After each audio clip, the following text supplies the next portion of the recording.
Hello, everybody. Apologies, a few minutes late there. A little technical issue to work out. Here we go again. The daily catalog of leftist insanity. Far leftists losing their mind over the weekend, as if they weren't already. I mean, just the Ruth Bader Ginsburg thing seems to have dragged a whole new influx of more leftists into the collective insanity.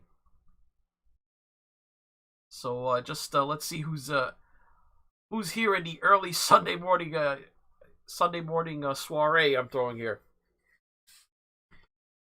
Canned Jim, Mary, Mars Vortek, Peter Watkins, Dr. Vray, look at you. Trippy Liquids, how's it going? Tomokun _777. Yes, how is life? What's going on? Well, it seems to me like today we're gonna have to talk about almost almost the same stuff as I discussed yesterday. I mean, these early morning streams, I'm just putting them together because I might not get the chance to stream later, and I do want to say something, but I didn't want to wait till Monday when I leave you guys hanging all weekend without this stuff. And I figure, people aren't really doing anything in the morning, so it's usually a decent time to reach people, but whatever. I mean, we're obviously going to be talking a lot about, at least in the beginning, Ruth Bader Ginsburg, the continuing fallout from that. Not as much as yesterday, because I've gone over a lot of that, and some of you that are watching will have seen that. So I'll try not to rehash everything. But what we have to remember is that the riots were already going on. You had the Trump derangement syndrome it's been a thing for more than 4 years now, and this even if there were no riots, I submit this to you: if there were no riots and Trump were not president of the United States, this would have driven the far left and just the left in general insane. Anyway, Ruth Bader Ginsburg on her own, they were already insane about her, even when Obama was president. If you can recall, that there were people towards the end of the Obama's second term that were urging her to retire. Even before people had an inkling that Trump might win the presidency, there were people urging her to retire just for this reason. That that by her clinging on as long as she did, she might not leave the fate of her seat in Democrat hands. But as I started yesterday's stream, those of you who saw it will recognize this. I started yesterday's stream showing this woman who seems to, I think she's become the face. She symbolizes the collective reaction of, and you look at this woman. I don't think this is a woman that I would guess is marching in the street with Antifa, dressed up in black bloc, even though, as I pointed out in the stream yesterday, she does have a nose ring, but she doesn't appear to be the type who's running around breaking windows and setting fires. But to me, she symbolizes the more mainstream leftist, still people who are very far on the left, but who aren't so radical that they're running around, rioting, basically joining that zeitgeist. And here she was, just losing her mind when she heard that her beloved RBG had passed on. Holy fucking shit, you guys!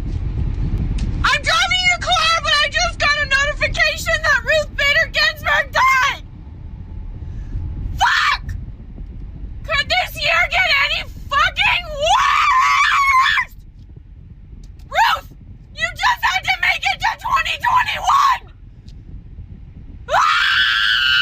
Holy So that scream represents the leftist zeitgeist, because if you are someone who is on Twitter and you were there the past week, you have to remember that there was another video of a shrieking leftist that had gone viral before Ruth Bader Ginsburg died. So this has nothing to do with Ruth Bader Ginsburg, this woman. This was just a woman screaming already just about the election. So they were already in it. Someone put together this duet video, I guess.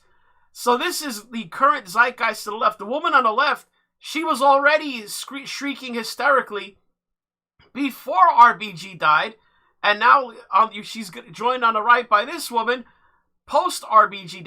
Listen to them together. This is the current mind state, the current mental instability of the left.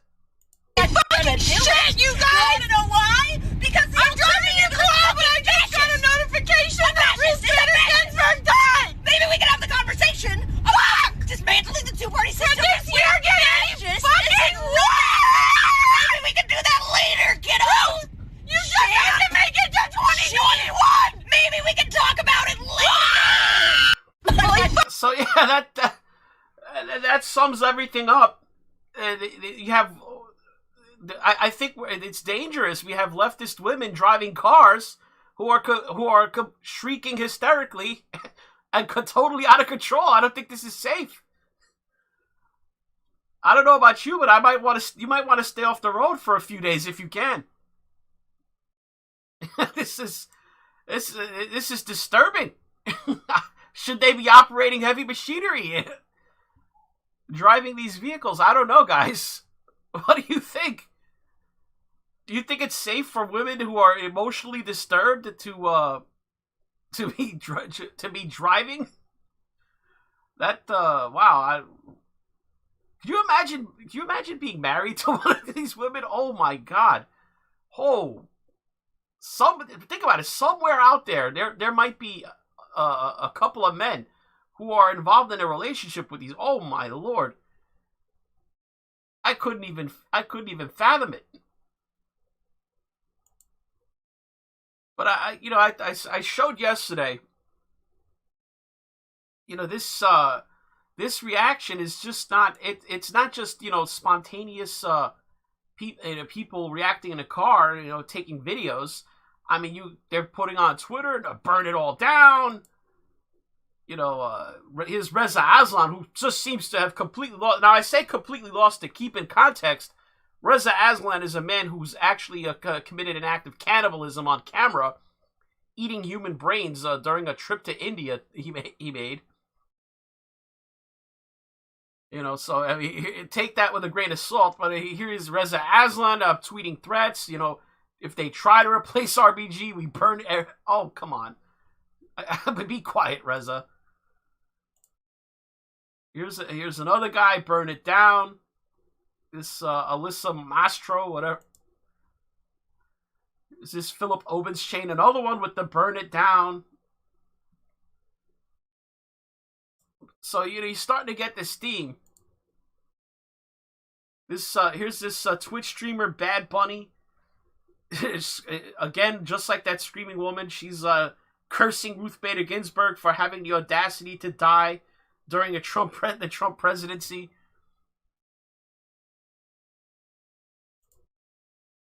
Here I showed also yesterday Robbie Starbuck documenting these crazy, unhinged reactions on Twitter. This people talking about going to war. This is war. This is war. Look at this guy. Riot, destroy property until the demand is met. No new justice before the election. Physically attack GOP senators if that's what it takes. This is war from this person. We need to fight with everything we have. This is war from another person. Hashtag justice for George Floyd. RBG is gone and that means it's game time. This is war. This is another person.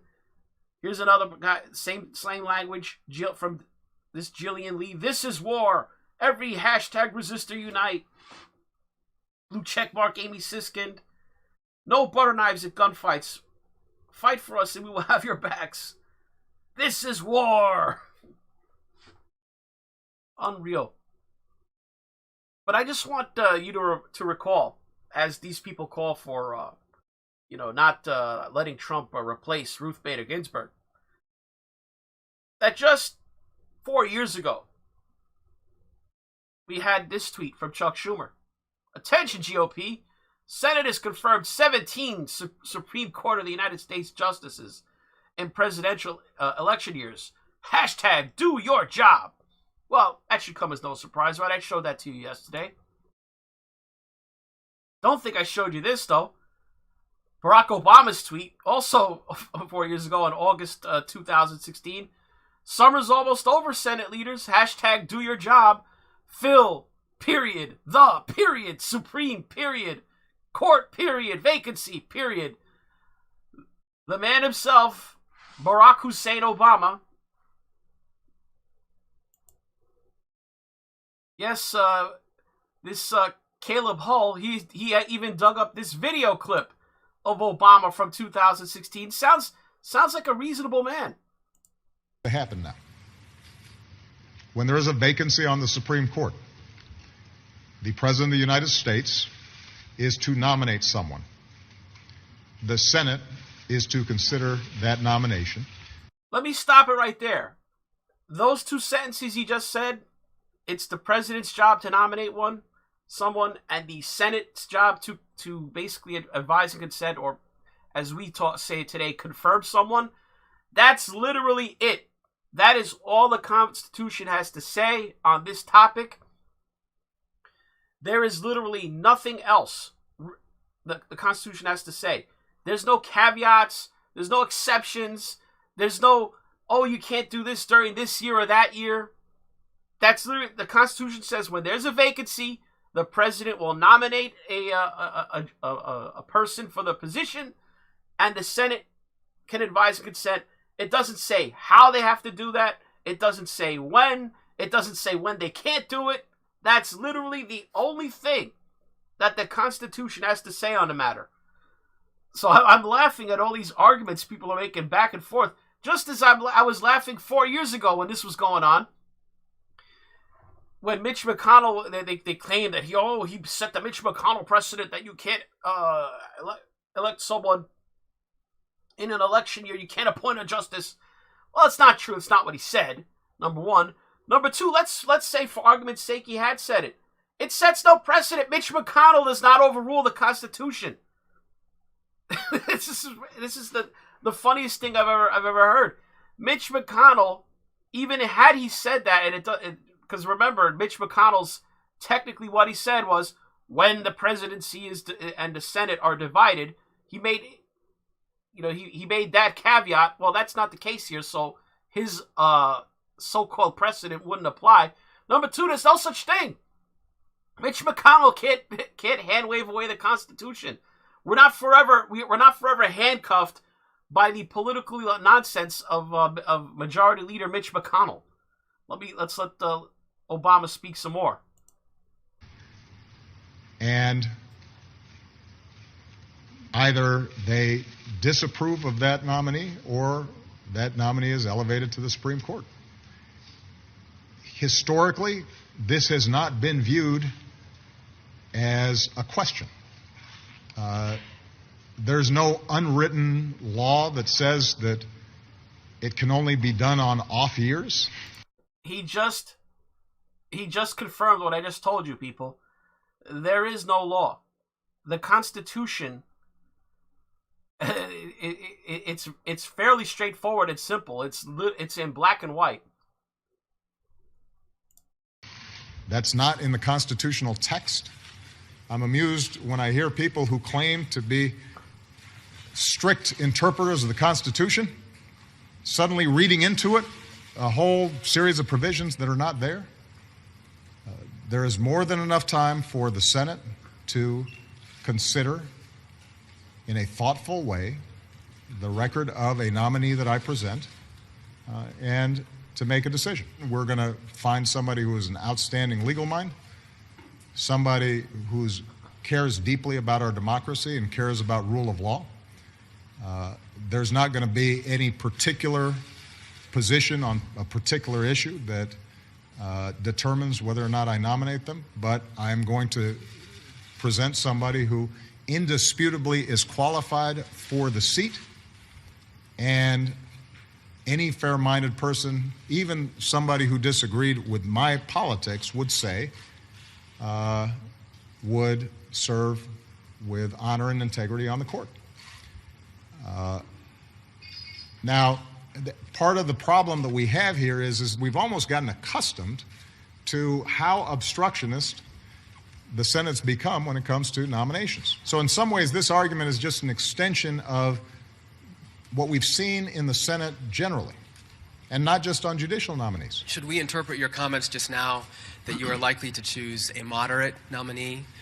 Would you consider? No. Okay. I don't know where you found that. You shouldn't assume anything about the qualifications of the nominee, other than they're going to be. Okay, so let me stop this here. Here's one of those rare times when I'm going to say Barack Obama was absolutely right, but it's ironic in that Barack Obama did wind up appointing a moderate to the position. As the guy he appointed to Phil Scalia's seat was a judge, if you remember, named Merrick Garland. Now, I'm not saying Merrick Garland isn't a leftist judge and that most of you watching my stream, I assume most of you are on the right, is not someone who you wouldn't have liked. But of the universe of people that Barack Obama could have appointed, he was probably as moderate as you could expect. And probably if you had to pick from the basket of judges, the world, the set of people that he could have theoretically appointed, that's probably the guy you would have picked, Merrick Garland. There are people that he could have appointed to that seat that were completely far to the left that would have made Ruth Bader Ginsburg look like a centrist. But you have to understand, what is the Supreme Court process ultimately? It's a political process. So politically, Obama knew at the time that he was saddled with a Republican Senate, and had he appointed someone that was way off far to the left, they never would have gotten confirmed. It would have been a waste of his time. So he offered up what he believed would be the most left-wing candidate that he could appoint that had a chance in hell of getting enough Republican votes to get confirmed. So that's why he appointed Merrick Garland, probably someone he didn't want to appoint. If he had a Democrat Senate, he never would have appointed Merrick Garland. So ultimately, that process is a political process. So here's Donald Trump.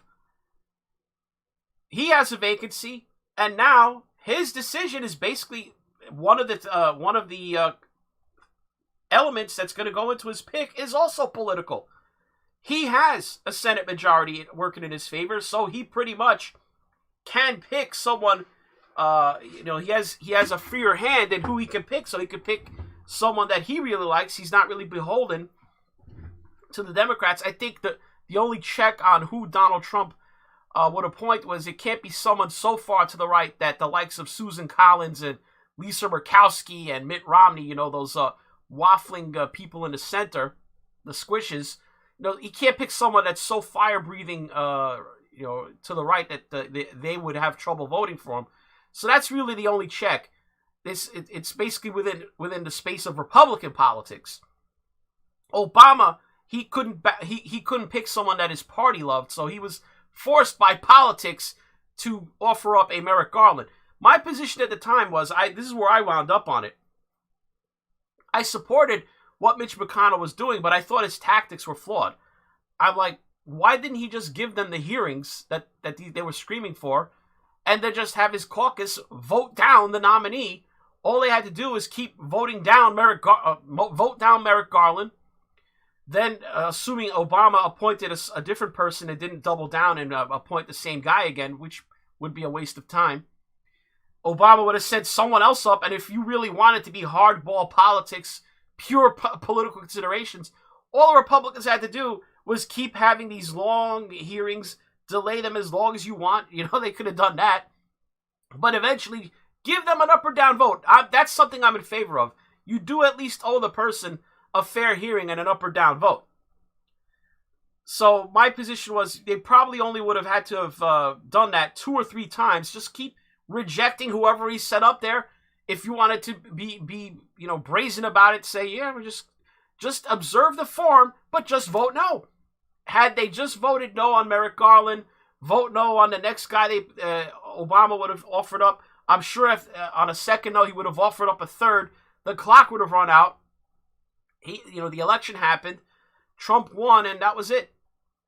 So that's really, they could have achieved the same effect with less, should I say, political baggage, had they just gone through the normal process of just having hearings, beating up Garland, where they could, and then voting him down. That would have been the preferable solution if you were Mitch McConnell. But as I said, moving on, nothing Mitch McConnell said or did in 2016 ties the hands of Trump today. I mean, Trump wasn't involved in that process. The Senate, certainly, you can't tie the hands of future Senates. It's not something that you can do. So I think the current caterwauling, while expected, I mean, it's politics. It's on a fundamental and on a real level, it's meaningless.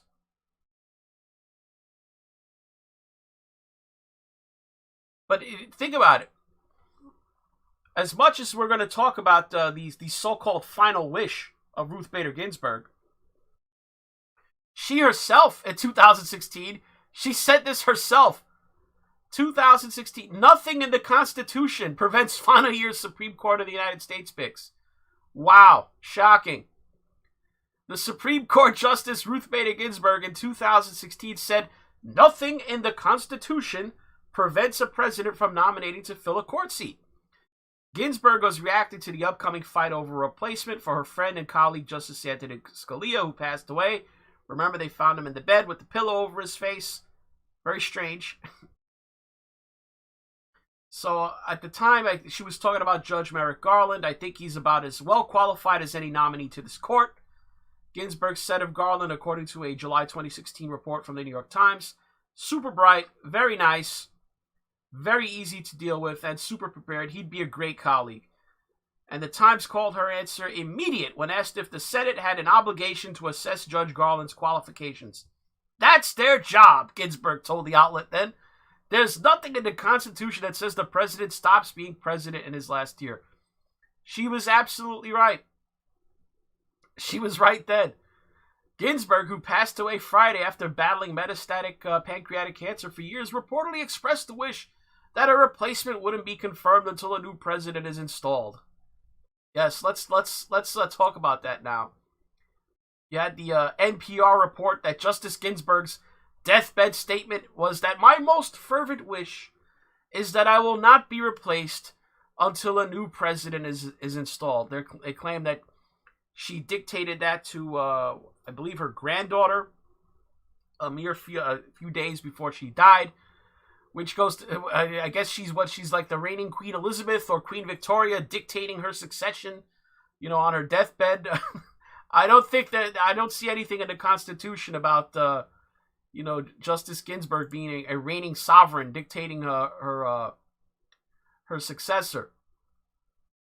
But guys, they're really running with this final wish thing. Here's Barack Obama pushing a statement on the passing of Ruth Bader Ginsburg, talking about that we honor her final wish. Here's who do we have here? Here's Alexandria Ocasio-Cortez talking about the final wish. They're really pushing this, people. I need you to be ready. And I need you to be ready to be responsive. And by that, I mean, we don't quite know what the next play is in terms of this issue on the Supreme Court, right? Mitch McConnell sent out a statement tonight. And as I said at the opening, the very last dying wish of RBG was that her vacancy not be filled until the new president takes office in January. That was her dying wish. Tonight... Who cares? What is this? Is there a dying wish segment of the Constitution? Did I miss that part?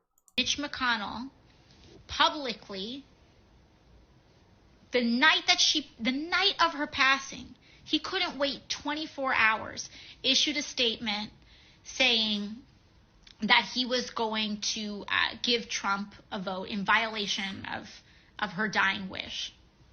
People can say how appalling, people can say this is horrible, etc. But we know who this man is. We know who this man is. This is a man who does not care about a dying woman's final wish. Newsflash to AOC. He's allowed not to care. I mean, I don't find that a compelling argument. What does Ben Shapiro say? Facts don't care about your feelings? Man's allowed not to care. Let's say Mitch McConnell is the most calculating, cold-blooded, reptile-brained, uncaring, aloof person who ever lived. He's allowed to be. Nothing in the Constitution about final wishes. This is a new argument now. I've never heard this kind of appeal before. But just to move on, I know a lot of people. I myself, I would still have to say that Amy Coney Barrett is the favorite for being replaced. But I have been seeing hints that someone else is rocketing up the charts to, I would say they're a dark horse candidate now. That if it's not Amy Coney Barrett, I think it's going to be this person. She's actually very impressive. I've looked into her. This Barbara Lagoa is the alternative to Amy Coney Barrett. I mean, if you guys don't know about Amy Coney Barrett, she's the woman who, if you remember when she was confirmed not too long ago, they were attacking her based on her Catholic faith. So here she is, Dianne Feinstein, going after her, talking about the dogma living within her. I mean, listen to this. Do you consider yourself an Orthodox? This is Durbin going after her first. Do you consider yourself an Orthodox Catholic? I am a Catholic, Senator Durbin. The dogma lives loudly within you, and that's of concern. Do you consider yourself? So that was the confirmation hearings for Amy Coney Barrett. The knock on her that they went with was that she's a religious zealot. She's a member of far-right groups, far-right Catholic groups like that they based the novel The Handmaid's Tale off of the group that she's a member of, or at least that she's connected with, her sister. Oh, and she had 5 biological children. Then she adopted 2 Haitian children.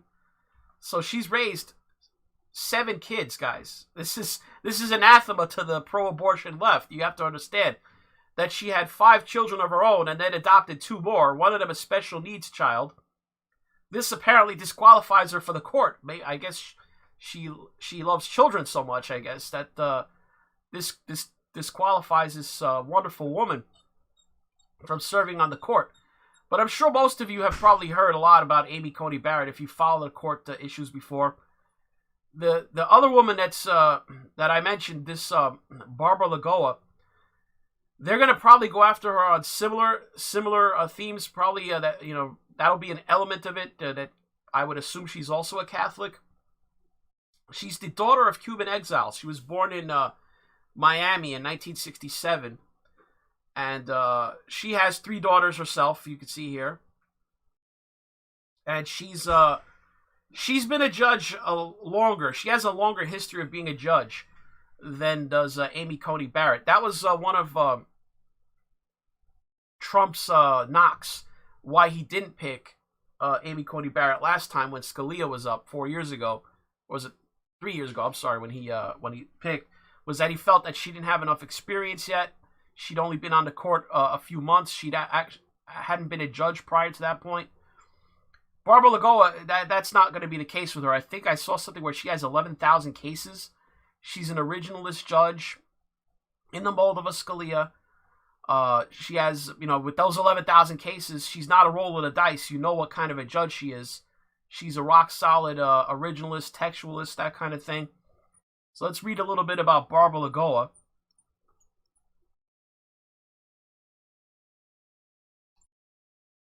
A Cuban-American whose parents fled to the United States, Lagoa was born in Miami in 1967. She grew up in the largely Cuban-American city of Hialeah. According to the Tampa Bay Times, her parents fled Cuba over 5 decades ago when Fidel Castro's communist dictatorship took over. During the 2019 news conference in Miami, surrounding her appointment to the Florida Supreme Court, she told the crowd that her father had to give up his dream of becoming a lawyer because of Castro. If nominated to the nation's high court by Trump and confirmed by the Senate, the mother of 3 daughters would be the second Latino justice to ever serve. She served on the 11th U.S. Circuit Court of Appeals for less than a year after being appointed by Trump and confirmed by the Senate on an 80-15 vote. So keep in mind, she was just appointed not even a year ago by Trump. And this same Senate, basically, it's the same Senate, we haven't had an election since then, voted to confirm her 80-15 to the second highest court level in the land. 80-15. So these people that would be fighting her if this is the woman that Trump picks for the vacant seat vacated by Ginsburg when she passed away, they're going to have to explain how a year ago they voted to confirm this woman 80-15. What happened in the ensuing 11 months since that vote that would go from 80-15 to we can't confirm her? But did she commit a crime in the last year? Did we miss that? Let me read on. Prior to that, she also spent less than a year in her previous position as the first Latina and Cuban American to serve on the Florida Supreme Court. Lagoa is considered a protege of Florida Governor Ron DeSantis, a close Trump ally. Her position in crucial swing state Florida could help Trump politically. Yeah, she's really clued in. She's really dialed into the local power structure in Florida, which, as you know, is basically, South Florida is basically run by Cuban Americans. That's the power base down there politically. And she's got a lot of support down there, so there are a lot of political reasons for Trump to pick this woman as well. So not only is she qualified, she also provides political advantage.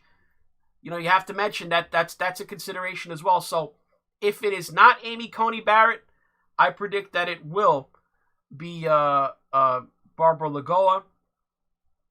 She's a proven vote. She's not a roll of the dice. Let's see. Last week, she voted in the majority in a ruling that barred hundreds of thousands of Florida felons who have served their time from voting unless they pay fees and fines owed to the state. The left hates this woman now as a result of that case. This decision could have a major impact on the presidential race, as Florida is often won by a candidate by only razor-thin margins. Florida's felon reenfranchisement scheme is constitutional, Lagoa wrote in a 20-page concurrence, according to USA Today. It falls to the citizens of the state of Florida and their elected state legislatures, not to federal judges, to make any additional changes to it. So she's an originalist, and she also believes it's not the role of judges to make law, that it's the legislature that makes law. Let's see here.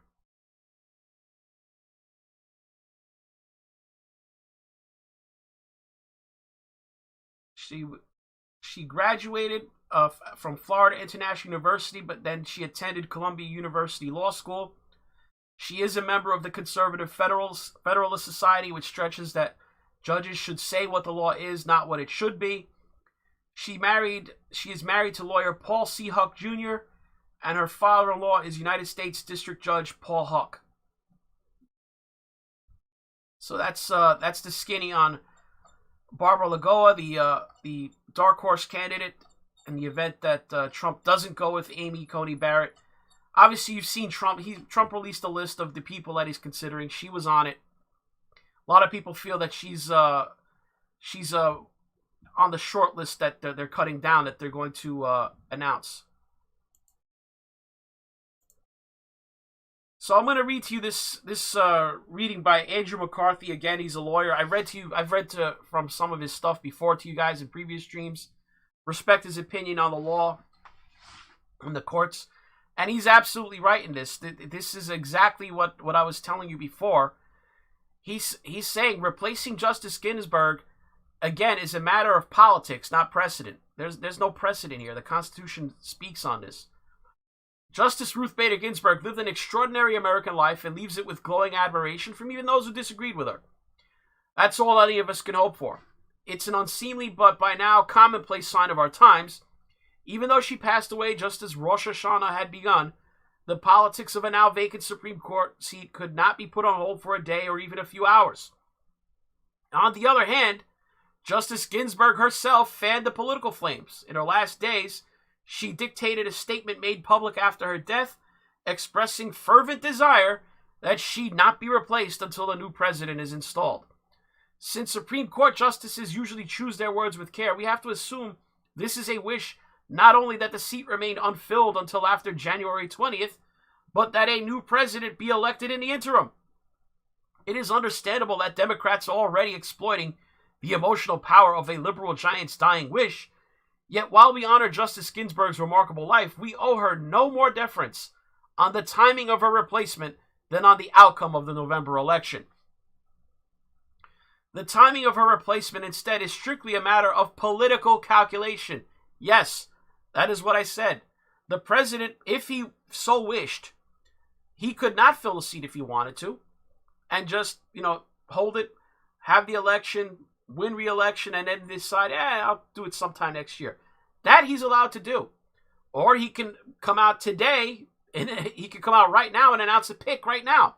That's up to him. Once he does that, he washes his hands of it. His constitutional duty has been filled, and that's that. At that point, that's when the Senate's role takes over, and we're going to read about that. On this, I will say what I always find myself saying when a vacancy on the High Court opens. It's ridiculous for leading senators, administration officials, influential partisans, and pundits to enunciate the high-minded principles and precedents that supposedly control the propriety and timing of a nomination.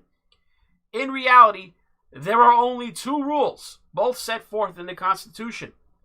A president, for as long as he or she is president, has the power to nominate a person to fill a Supreme Court seat. Let me stop right there. There have been examples of presidents who did nominate Supreme Court justices on the last day of their presidency. As a matter of fact, there was one I found an example where he nominated 2 justices to the Supreme Court on his last day of his term. Imagine that. And that nominee can fill the seat only with the advice and consent of the Senate. That's it. Everything else is posturing. Everything else is politics. There are no rules about what happens in the last year of a president's term, nor codicils that hinge on whether the Senate is controlled by the president's party or the opposition. For example, there was nothing inappropriate about President Obama's nominating D.C. Circuit Judge Merrick Garland after Justice Antonin Scalia died months before the 2016 presidential election, nor was there anything wrong with Senator Mitch McConnell's holding his Senate majority together to block the nomination against the caterwauling of the media Democrat complex. 100% correct. Obama nominating Merrick Garland, no problem with it. That was his prerogative. Constitutional prerogative, power of the president. He nominated the guy. Mitch McConnell, I had a problem with what he did in terms of his tactics, but yes, he was completely within bounds. The Senate makes its own rules. He was the majority leader. He basically the Senate did not give its consent, its confirmation of the pick. The form you may disagree with. You may think it was ugly and unseemly, or that or his logic was stupid. But it was within his power. As far as constitutionally speaking, nothing wrong with what he did in terms of fulfilling the letter of the Constitution. You could make the political argument. I have no problem with that. If the Democrats want to bash Mitch McConnell and anyone else for flip-flopping on that position, fine. They're allowed to do that. But on the other hand, you're going to have Republicans doing the same thing to them, politically bashing those Democrats who just 4 years ago were making the opposite argument too. So it's all political. Keep that in mind. That's the start of the next paragraph, where everything about that episode was political. If the vacancy had opened earlier in his presidency, or when the Democrats controlled the Senate, Obama would have nominated someone younger and more left-wing than Garland, someone like Justice Sonia Sotomayor, whom Obama did pick years earlier. He chose Garland, a well-regarded then 62-year-old moderate, only because Senate Republicans held the whip hand. Nothing in the law required them to consider the nomination, so the president's only hope was to turn up the heat politically. Republicans would have felt no pressure if the president had nominated a radical, so he chose someone who seemed to be as palatable as possible for Republicans while still being a reliable liberal on important cases. For their part, Senate Republicans understood that Justice Scalia was a conservative icon, that the base would have mutinied if they'd rolled over for an Obama pick, and most significantly that the alarming prospect of a President Hillary Clinton choosing Scalia's replacement dramatically improved Donald Trump's chances to win the presidency, and thus for Republicans to control judicial nominations for 4 years. Of course there was a risk. Clinton was heavily favored to win, and had she done so, she'd likely have withdrawn Garland's nomination in favor of someone younger and more left-leaning. But that's politics. The calculations are both. So basically what he's saying is there were politics on both sides. And that's what you expect. The Constitution only speaks on what must be done. Everything else after that is all politics. So let's move on. So as you can imagine, as the title of this stream would suggest, leftists losing their mind, did you see this on the news yesterday, where breaking Secret Service intercepts package addressed to President Trump containing deadly ricin? So, I guess people try to assassinate the president or send a message, although it's kind of stupid because, the mail does not go to the White House. Any mail you send to the president or to the White House in general is taken to an off-site facility where it's searched and scanned for things like this. So you had law enforcement intercepting a package of ricin to address to President Trump. You have cases. Here's someone highlighting all these people talking about death threats to Mitch McConnell. Here's people, look, I want Mitch McConnell dead. I don't care. I want him fucking gone. I want Mitch McConnell dead. I'll gladly pitch in for the hitman. Literally want Mitch McConnell dead with all my heart. I hope he dies. Fine, I'll kill Mitch McConnell myself. I thought violence wasn't allowed on Twitter. Threatening violence. You have all these people threatening to kill Mitch McConnell. You think any of these people have been suspended for making violent threats? So we have to kill Mitch McConnell now, I guess. We have to kill Mitch McConnell. Dear God, please kill Mitch McConnell. Forming an army to kill Mitch McConnell and Jeff Bezos. Let's ride. Antifa should kill Mitch McConnell. If there were a God, they'd kill Mitch McConnell. Can someone effing kill Mitch McConnell already, please? We should kill Mitch McConnell. I'm starting to get the idea that these people want to kill. Here's a woman. If you don't believe Twitter, how about seeing the woman herself say it? I don't think I've heard of another. It's not Mitch McConnell, but if you recall the guy that was shot in Portland, he's a Trump supporter. How dare you be a Trump supporter in Portland? Trump supporter being shot. So the what? He got shot. Is he alive? I believe he died. Oh, tough luck. Don't be a Trump supporter in Portland. Tough luck. You're starting to get the message that these people want you dead. Here's another one I played during yesterday's stream. Here's a teacher telling her class that she wants Trump supporters all dead. Not one in particular, all of them. I think yesterday he held one inside. No one wore a mask.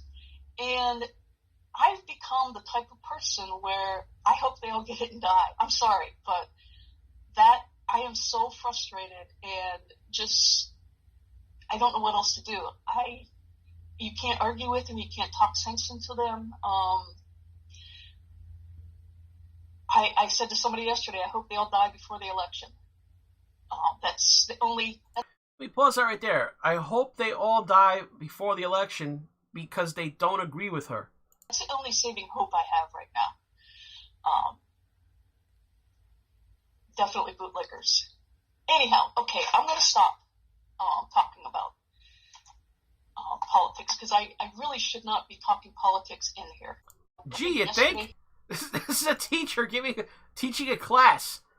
Talk about she hopes basically half the country dies in the next 2 months.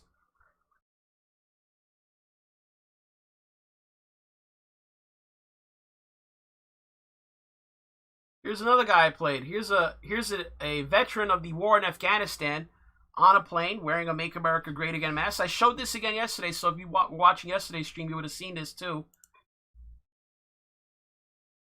Throw this up. Oh, did you hear it? Telling me I should die over in Afghanistan? Hell yeah, lady. Once again, the small personal items. Say it again. Go ahead, say it again. Good. I got you. This is outrageous. Just told me I should die. I should have died in Afghanistan. Hell yeah. Fuck. Yep. Guys, these people, they're not even doing basic civility anymore. Hope you should have died in Afghanistan. Come on. I mean, are these people serious? I mean, come on. He's a veteran. How dare you be a veteran who supports Trump with a Trump 2020 mask on?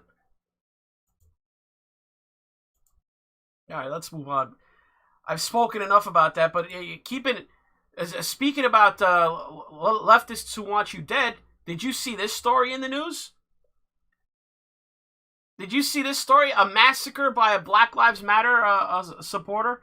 Bungalow Joe's owner in disbelief after 3 men killed in, quote, totally random shooting at restaurant. Well, we're going to see how random it was. Totally random, guys. Louisville, Kentucky.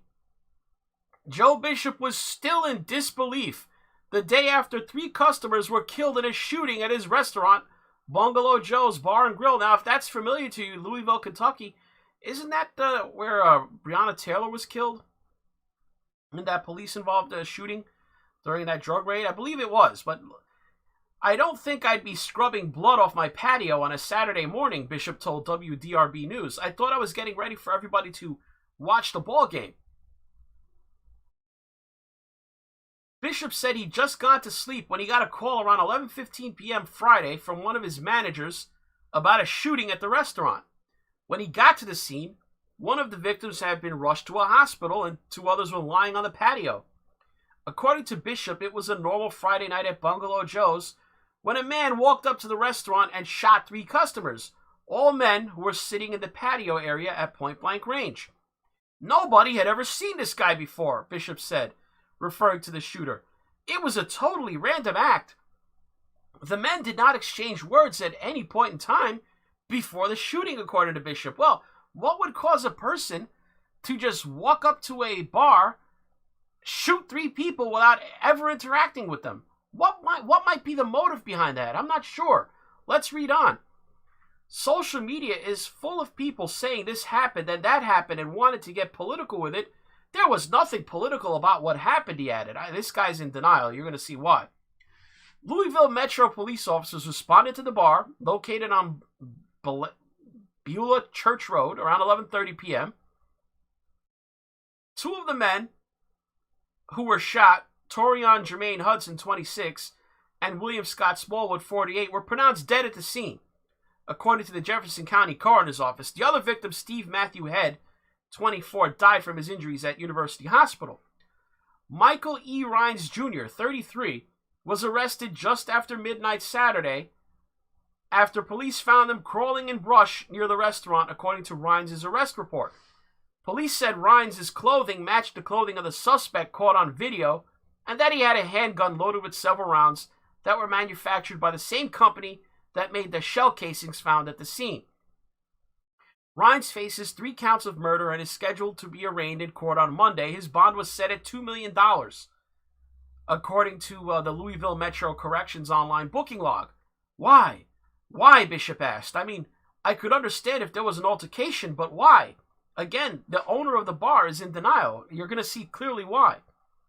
A GoFundMe has been created to help cover the victim's funeral expenses. Outside Bungalow Joe's on Saturday, members of the community created a memorial for the men, who Bishop said worked together. One of the men was his manager's fiancé. Smallwood was his dear friend. Very first customer I had in the place, Bishop said of Smallwood. Well liked by everyone. Didn't have an enemy in the world. He was a regular. He was a fixture here. Every time he came up here, there was a good chance Scott was going to be here. In all his years in business, Bishop said he'd had to call the police to Bungalow Joe's just one time. Sounds like it was a nice place. The kind of place that never had any problems. I wonder what could have caused this man to, quote-unquote, randomly walk up there and shoot people he had never met. He said the sign above the door best describes his restaurant, a family grill and pub. They're my family, he said. My customers, my employees. They're just all my family, and when they hurt, I hurt. Except he's in denial about the reason they were killed. Because to any sane person looking at this, you're going to see that, as it turns out, according to this account, she found people posting about it on social media who were there and who are in the know. It turns out this Louisville shooting did have links to protests. A black man with a Justice for Breonna Taylor shirt on walked up to Bungalow Joe's, seen in the far right of photo and first tweet, and murdered 3 white people. Well, I believe she's wrong. 2 of the victims were white, 1 was black. So I'll correct her on that. So this was posted by a Joe Bishop. I believe this was to Instagram, was it? It's either Instagram or Facebook. Looks like maybe Facebook from the look down here. Let me set the record straight. Last night, a deranged or drugged up person walked up to my patio at Bungalow Joe's, walked over to a group of my regulars and employees who were enjoying themselves and shot 3 people point blank. There was no motivation, no altercation, no fight. He indiscriminately shot and killed 3 people for no reason. I had many of my employees and customers sitting there and now forever traumatized. I lost a good friend and my manager lost the man she was going to marry. The 2 other customers were extremely well liked by all my staff. Please say a prayer for the families. They lost a son, father, boyfriend, brother. Prayers for the victims, families and patrons of Bungalow Joe's tonight. As we learned, 3 people were shot dead point blank. Look at the shirt he's wearing. It's got the face of Breonna Taylor, Justice for Breonna Taylor, and look at that ear-to-ear grin on the guy as the cops lead him away.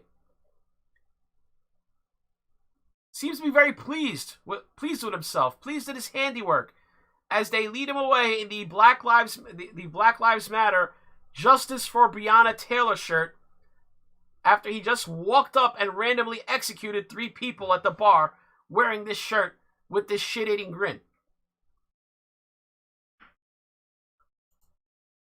Remember, he didn't rob them. He just walked up.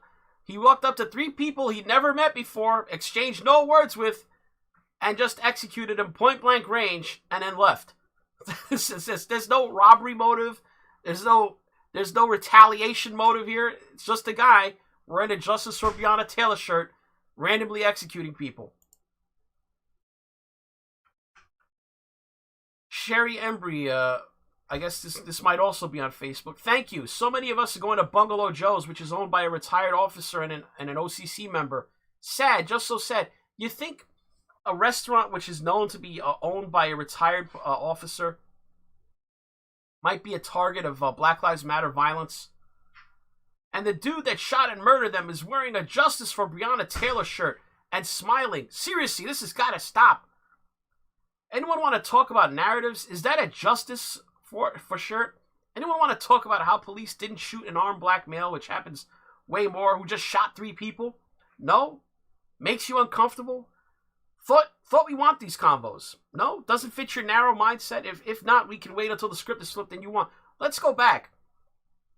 You remember whenever one of these incidents happens, how they say, oh, how come when there's a mass shooting, they always arrest the white mass shooter alive, but they always gun down the black shooter. Well, here's a case of an armed black gunman arrested not far from the scene, taken into custody alive. No gunfire exchanged. As a matter of fact, the person who was killed in a gunfight by police apprehending him was the white Antifa guy who killed the dude in Portland. He got gunned down. What was his name? Michael Reinhold, I believe was his name, wasn't it? He was gunned down by the cops during his arrest. This guy, they're leading him away with a smile. He's smiling. Check him out. He hasn't got a care in the world. He accomplished his mission.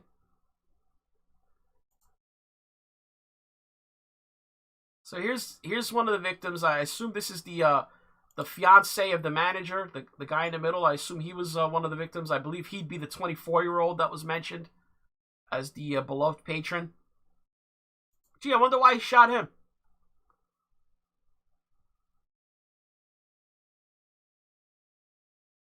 Here you have, according to this same Twitter account, here's Antifa trying to dox the friends of the victims and call them because they're racist and that they should be murdered as well. I mean, you can't make this up. Okay, time to nuke this thread with no survivors. This is one of the victims' friends. Racist cunt and bitch ass. I guess he doesn't like homosexuals either now. These tolerant leftists, they seem to throw out racial slurs, homophobic slurs. I don't know. Enjoy that attention you wanted so much, Kevin. You absolute. I mean, I'm not even going to say that. I mean, this is Antifa. You know, they want to kill the friends too. These people are bloodthirsty, guys. I'm telling you.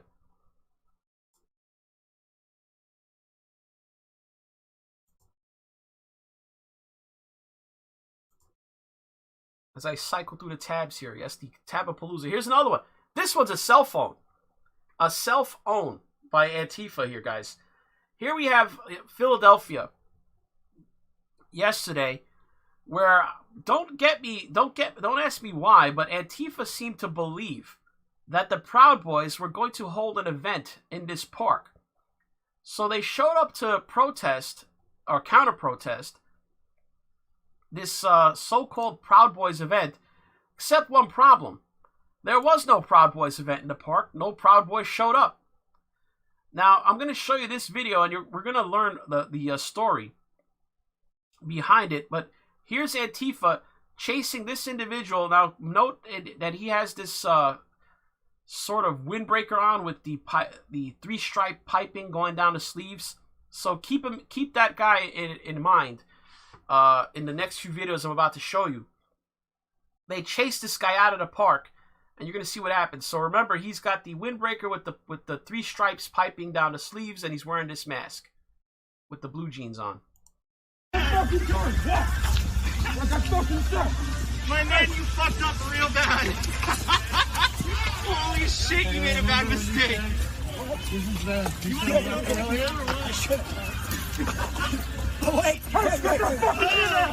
It looks like it's like an Adidas windbreaker.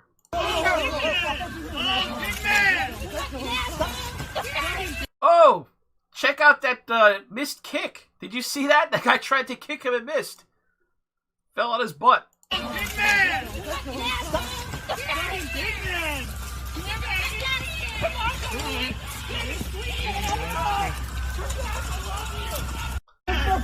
Okay, so remember, they chase him out of the park because he's apparently, according to them, a quote-unquote a Nazi. But here's just to show you how deranged these people are and how widespread this was.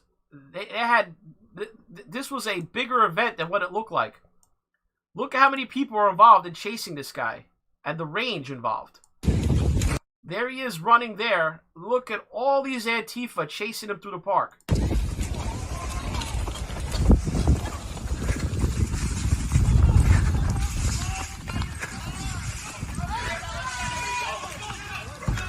Notice he's getting into this SUV right here, and yeah, he's about to get the treatment. They're gonna mess it up. Go ahead. Grab the plates. Get the plates. Let him go. He's logging the car. Logging the car. So you saw them run up, smash his car, right?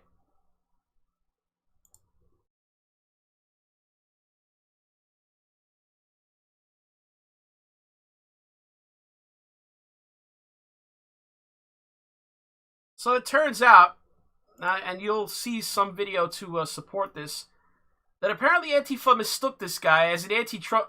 He was actually an anti-Trump protester. He was there on their side. They destroyed his car. They smashed his car while he tried to escape. This is after this guy was part of an assault on the content creator James Klug. You know, he was holding like some kind of, it was either a bar or a bat or a club. So he was there as part of the people that were counter-protesting the Proud Boys who never showed up. And apparently the only thing that made them stop their attack was when they saw there was a dog in the back. It was like a pit bull, and it was starting to get riled up.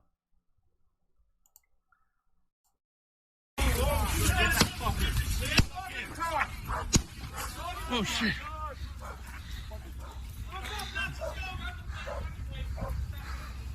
Go.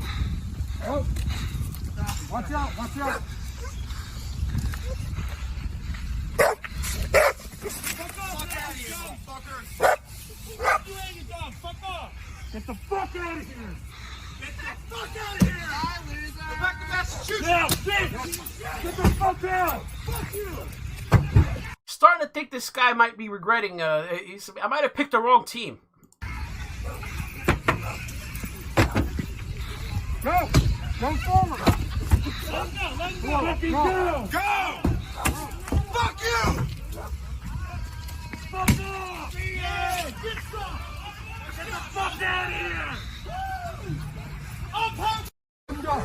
So these morons attacked one of their own because earlier, as was mentioned, they actually were harassing and assaulting a couple of creators, among them James Klug and another woman that I don't know if she appeared to be with him. Here's their here's James Klug. It looks like he's trying to do some kind of man on the street type interviews here, and someone comes up and snatches his sign.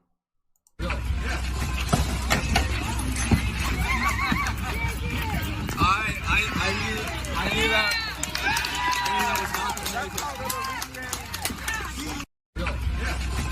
Yes, run up behind a man and snatch his sign. That's wonderful.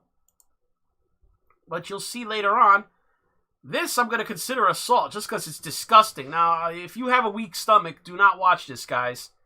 This is one of the worst cases of say it, don't spray it you will ever see. It's hard for me to even watch.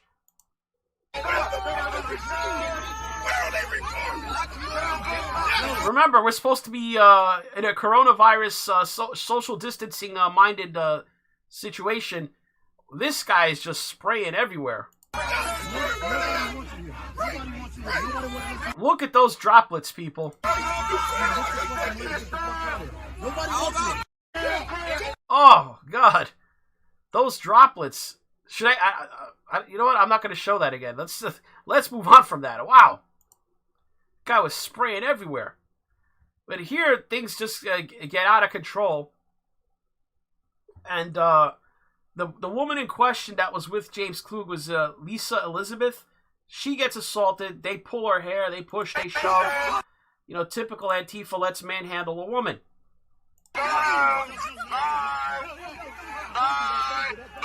Did you see what that guy did? He pulled her hair and then he put his hands up like he did nothing. That's the dumb part. He gave it away. He gave it away by putting his hands up. That he was the one who did it. See her right behind her here. He pulls her hair and then watch him put his hands up. Put his hands up and walk away.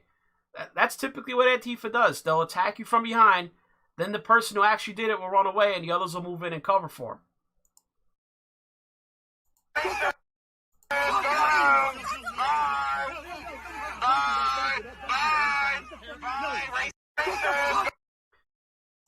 So you could see them there. They're in the center. They're the center of their attention. Things are heating up there. So now they're in full dudgeon.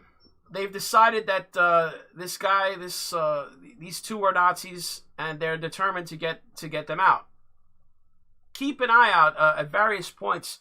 You'll see the guy that was chased earlier and that they smashed up his car. I'll point him out when I see him. You'll see he'll have the jacket with the piping and the mask and the blue jeans. This guy here, even though he's helping this content creator, I believe he's with Black Lives Matter. Or he's with the protesters, but he doesn't want the optics of this guy getting beat up while all the cameras are on. So he looks like he's just trying to get him out of there safely.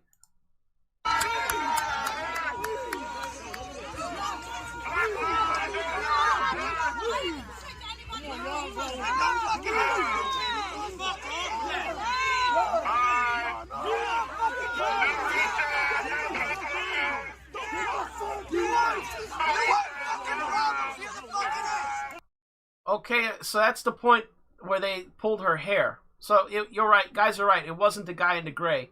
He was providing cover for the guy that actually did the pull. This is a better angle. Let's see it again. This short dude right here. Couldn't even see him. So that this tall guy provided good cover from that other angle. Yeah, you saw the hand right there. He reached from behind the guy and pulled her hair.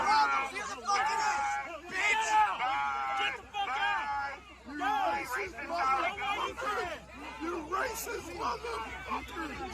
See you later! Please leave!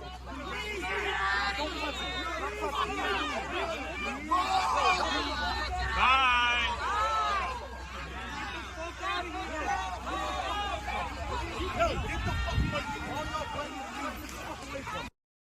So this guy here, he's trying to keep the mob off of them.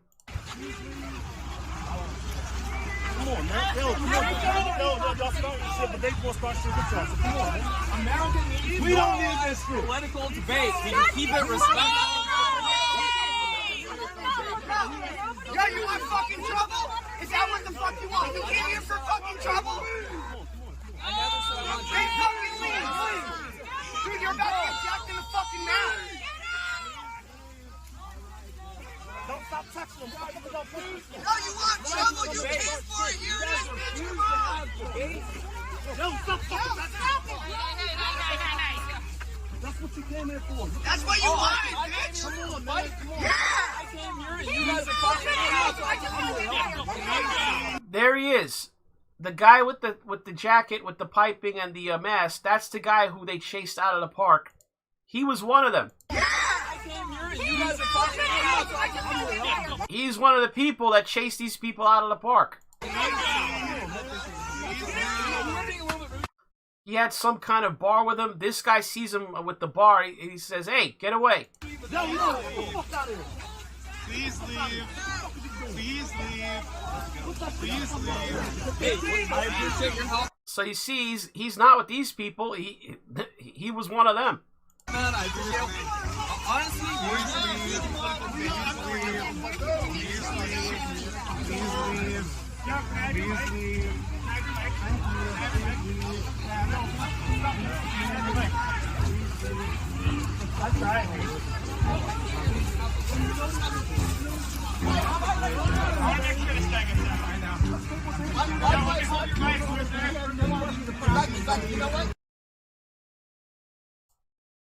So, like, as the Twitter account Maria No Mercy Vidi puts, she goes, "Why is Antifa even out in Philly today? The Proud Boys event is next weekend." I love her gif. There were no Proud Boys there, guys. The only people, if everybody they beat up there yesterday was just a rando or was on their side. There were no Proud Boys at that event. No Proud Boy event. As a matter of fact, I think the Proud Boys are all getting ready to go to Portland, as far as I know. they're having that big rally in Portland where they plan to fly their flag in Portland in honor of the guy from Patriot Prayer who was murdered by that Black Lives Matter Antifa guy, Reinhold. So anybody they beat up or chased in that park yesterday in Philadelphia, that was either one of their own or a rando.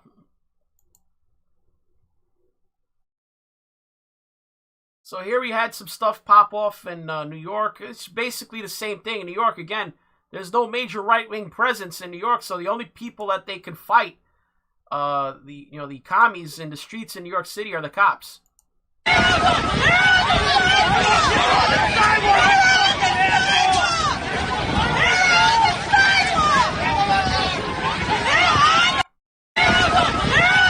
So there's the cops in a basically a fracas with these people. 3 cops per protester. This woman is upset. Listen to her, because there's 3 cops per protester. Remember, New York City is almost unique in America in that the New York City Police Department has over 40,000 police officers in it. This is not like Minneapolis or Portland where they may only have like 300 cops. New York City has 40,000 cops. So when there's a demonstration of some kind, they can throw bodies at a demonstration. As a matter of fact, the cops love it because they get overtime. So she's mad that they appear to have 3 cops for every protester at this location. And that's the point. The New York City Police Department, it basically keeps riding down by using overwhelming force so that something doesn't kick off. Look at how many cops. There's 3 cops per protester. They're arresting them. Everybody put the cameras out! I saw unicorns walking over there! I'm loud! So that's the advantage that the New York City Police Department has, is that they essentially have 3 infantry divisions worth of men to throw and women to throw at a problem. They throw bodies at problems. If there's a scheduled event, they can muster the manpower.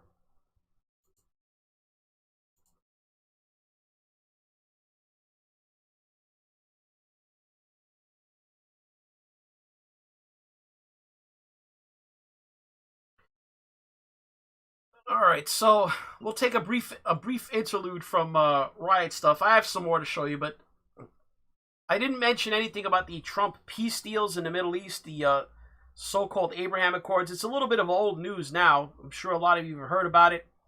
Trump, and this was spearheaded by his son-in-law Jared. I guess Jared did something positive finally. He arranged deals where relations between Israel and several of the Arab states have been normalized. Now, this is something that the leftists have been trying to play down. Oh, there's no war between Israel and the Arabs. No. This is just reflecting a reality that already existed. There's one problem with that argument, and this is what I'm going to talk about now, is that Barack Obama's own Secretary of the State at the time predicted that this couldn't be done. Remember, this was during when Obama was in office. He said that you couldn't make these kind of deals between Israel and the Arab states until you solved the quote-unquote the Palestinian issue. Well, last time I checked, the Palestinian issue hasn't even been addressed. Nothing has changed between Israel and the Palestinians. As a matter of fact, the only thing that's changed is Israel's position has hardened. They've annexed territory against Palestinians. Yet, what John Kerry said was impossible without resolving the Palestinian situation has occurred. Let's see what John Kerry had to say about this back in 2016, right before Trump took over. There will be no separate peace between Israel and the Arab world. I want to make that very clear. So keep it with that in mind. Remember, Trump's been nominated for a Nobel Peace Prize. Here's John Kerry saying that something that Trump has achieved 4 years ago, Kerry said could not be achieved. Keep that in mind. Clear to all of you. There will be no separate peace between Israel and the Arab world. I want to make that very clear to all of you. I've heard several prominent politicians in Israel sometimes saying, well, the Arab world's in a different place now. We just have to reach out to them and we can work some things with the Arab world and we'll deal with the Palestinians. No, no, no, and no. I can tell you that, reaffirmed even in the last week as I have talked to leaders of the Arab community. There will be no advance and separate peace with the Arab world without the Palestinian process and Palestinian peace. Everybody needs to understand that. That is a hard reality. A hard reality, except the Abraham Accords have been achieved without any concession being made to the Palestinians. Hell, there's not even, haven't seen any mention of the Palestinian cause in the Abraham Accords. There's nothing about it. Have you heard word one about a Palestinian from these heads of state and prime ministers that have been visiting the United States in the past week to sign these deals? Was that ever mentioned when you saw them shaking the hand of Benjamin Netanyahu at the White House, standing there with President Trump? He said hard reality. It's a hard reality. You can't accomplish it until this is, you can't do anything. Well, now we know why they never accomplished it. They never tried. He never even tried. He didn't think it was possible. That's what their real problem with Trump is. He came to Washington. He didn't have these things in his head. Maybe they think he's the idiot and he's the blunderer. He's the one that didn't have this mindset in his head that you couldn't make peace between these people unless you solve this permanent grievance that will never go away. Because as you know, the Palestinian issue, it's a land dispute. How could you ever solve it? You have two different sets of people laying claim to the same land. That dispute is intractable. Those disputes, you know how they get solved usually? Wars. So this guy thinks that Arab countries are going to be held forever hostage to the, at some point, I think a lot of them said, you know what? We got a bigger problem. We have a real enemy in Iran, and these guys are about to get nuclear weapons. You know what? We need to team up with the state in the neighborhood that could actually fight Iran in a war. Last time, the Palestinians aren't going to help the United Arab Emirates or Bahrain or Saudi Arabia or any of those countries, Egypt, in the case of hostilities with Iran. As a matter of fact, the Palestinians would probably side with Iran. So it's these people are nuts.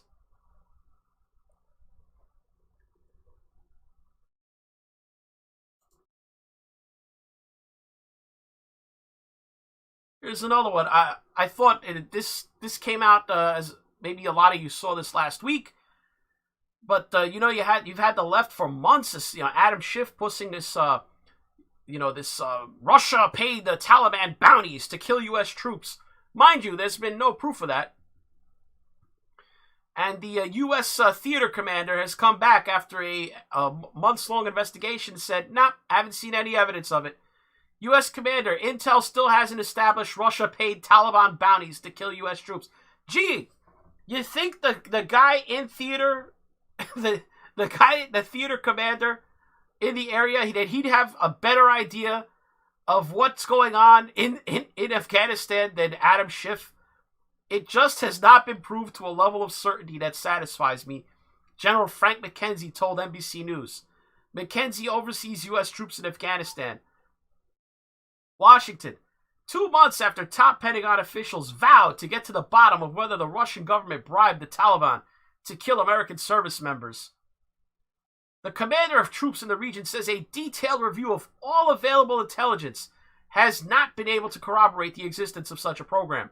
It just has not been proved to a level of certainty that satisfies me, General Frank McKenzie, commander of U.S. CENTCOM, told NBC News. Let's see, the U.S. continues to hunt for new information on the matter, he said. We continue to look for that evidence. Now, mind you, what he said there, we continue to look for that evidence means they found none.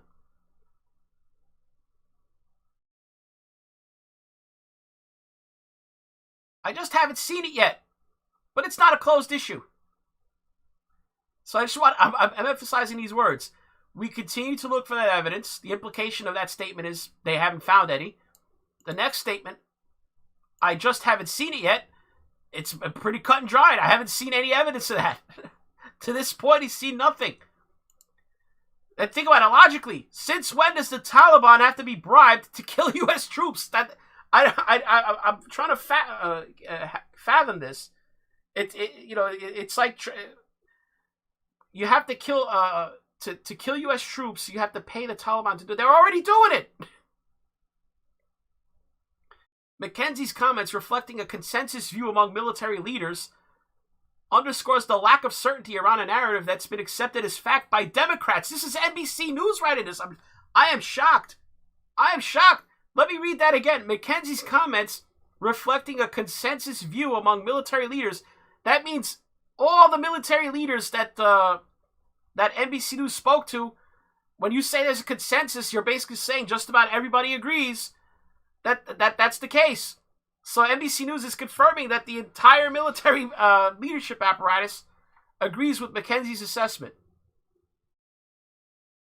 Underscores the lack of certainty. It seems like they're pretty certain to me around a narrative that has been accepted as fact by Democrats and other Trump critics, including presidential nominee Joe Biden, who has cited Russian bounties and attacks on President Donald Trump. To me, this is about as close as you're ever going to get to NBC News saying, hey, you know that bullshit story we've been pushing, a narrative that we've been pushing at you for the last 2 or 3 months? Yeah, it was all total bullshit. Now, they haven't issued a retraction on those stories yet, but this paragraph right here, to me, is about the closest you're ever going to get to a retraction by NBC News, of all news outlets, that General McKenzie's view represents the consensus view among military leaders, where he says that we continue to look for evidence, but we just haven't seen it. That means there is no evidence, people. Never happened.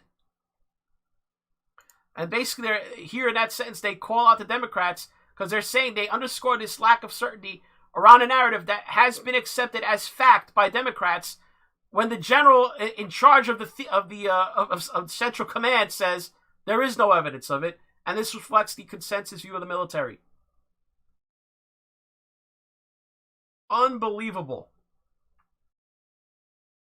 U.S. intelligence agencies have for years documented Russian financial and military support to Taliban, but a Russian program to incentivize the killing of American service members would represent a significant escalation. So, I mean, Trump said he did not raise the issue of Russian payments to the Taliban in his most recent meeting with Russian President Vladimir Putin. How could he? He has no evidence of it. The first thing that Putin would say to him, prove it. So I don't understand. How is he going to raise an issue he has no proof of? Remember the Cuban Missile Crisis? When we were arguing with the Soviet Union about their missile program in Cuba? Well, until Adlai Stevenson showed up at the United Nations with those satellite photographs, Russia's response was, bullcrap. We don't have any missiles in Cuba. Stop lying. Unless you have the goods, it's counterproductive to raise the issue, because they're just going to say, prove it. You have no proof for that. Well, you're just making stuff up. And in a sense, in the eyes of the international community, they'd be right. To levy an accusation against the country, you better have the receipts, because that's serious business. You're saying that they're killing your troops, basically, or at least colluding in the killing of your troops. So I mean, you can't have the president of the United States raising something he has no proof of with a foreign country. It doesn't work that way. Diplomatically, if you do that, you hurt your country's position, because if other countries will say, well, he lied about one thing, he'll lie about another thing. You got to have receipts if you're going to accuse a country of something that deadly serious. So I thought I'd update you on that. Thought it was important enough, even though the story actually broke last week. But guys, we have to talk about this because it's starting to become an issue. We got to talk about this election. They're starting to panic over in Democrat, in Biden world, because things are not going well. it appears that Biden is underperforming with Hispanic voters, and this is leading to a degree of panic I've never seen before, among Democrats. Looks like they assumed that that Hispanic voters would react badly to Trump. It seems like this time around, Trump's actually doing better with Hispanic voters than he did in 2016. It's like here we have this was the Gateway Pundit so just a few days ago. This post was updated to reflect Trump's inroads with Hispanic voters and to correctly now they put an ad to block. Correctly reflects CBS News story on Hispanic voters. Trump continues to chip into the Hispanic vote, leaving Democrats panicked. Biden's Latino event in Kissimmee, Florida yesterday was a total disaster. Biden was nearly 2 hours late to the event. This is the infamous event where Biden played that song on his phone, Despacito, which, if you know the lyrics, was an unfortunate choice on Biden's part. It's basically a song inspired by a dude coming up behind a woman and breathing down her neck. I mean, it's a very unfortunate choice on the part of Biden there. Well, let's see how that looked. President Trump is calling it the... Oh, this is one of those big updates. I'm gonna have to go deeper into it.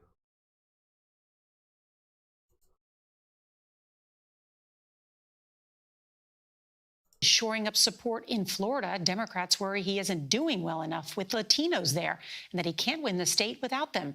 Hillary Clinton did better with that key group back in 2016 than Biden is doing now, and she still lost the Sunshine State by 1 point.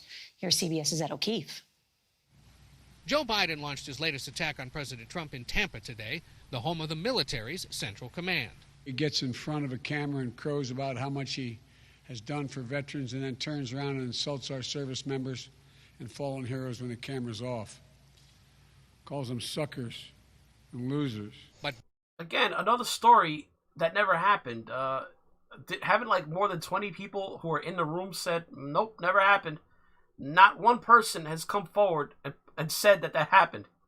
Biden's arrival in the Sunshine State has more to do with what some fear are potentially dimming polling numbers among Latinos. I see more Trump campaign over here in Florida. So what does they should be doing more. 1 out of every 5 Florida voters is Latino, and with polls showing Mr. Trump closing that gap with Biden, Democrats say the former vice president needs to spend more time courting Latino votes face to face. There's just not as much money going to take that message to Latinos as there needs to be. Go to where they are, show up in these spaces, and have a conversation. The president has cut into... It's funny that they showed this. This is Trump's Latinos for Trump event. It almost seemed like they were trying to... Here's a woman with the I Heart Trump hat. This is Trump's Latino event. It was packed. Biden had 5 people in the room that I saw. It was nuts. I'll show you. Let's let this play on. Biden's advantage by wooing conservative Latinos with ominous warnings about a Biden presidency. This is the Trump Latino event, and compared to Biden's was pathetic. I'm telling you, I thought it was 5 or 6 people. I think in many cases these people are talking even beyond socialism, and we're not going to let that happen. Analysts say that's a play for Cuban and Venezuelan voters in South Florida who've lived under repressive regimes. For his part, Biden is using TV ads, like this one from the Puerto Rican rapper Bad Bunny. I think that's what Biden's problem is. He's not really running a campaign. Trump is out there meeting the people. Biden's in a basement. He's relying on commercial. Hispanic voters aren't going to see this. When are they going to see this? How does this speak to them? Courting voters from the island now living in Florida who are still angry about the president's handling of Hurricane Maria.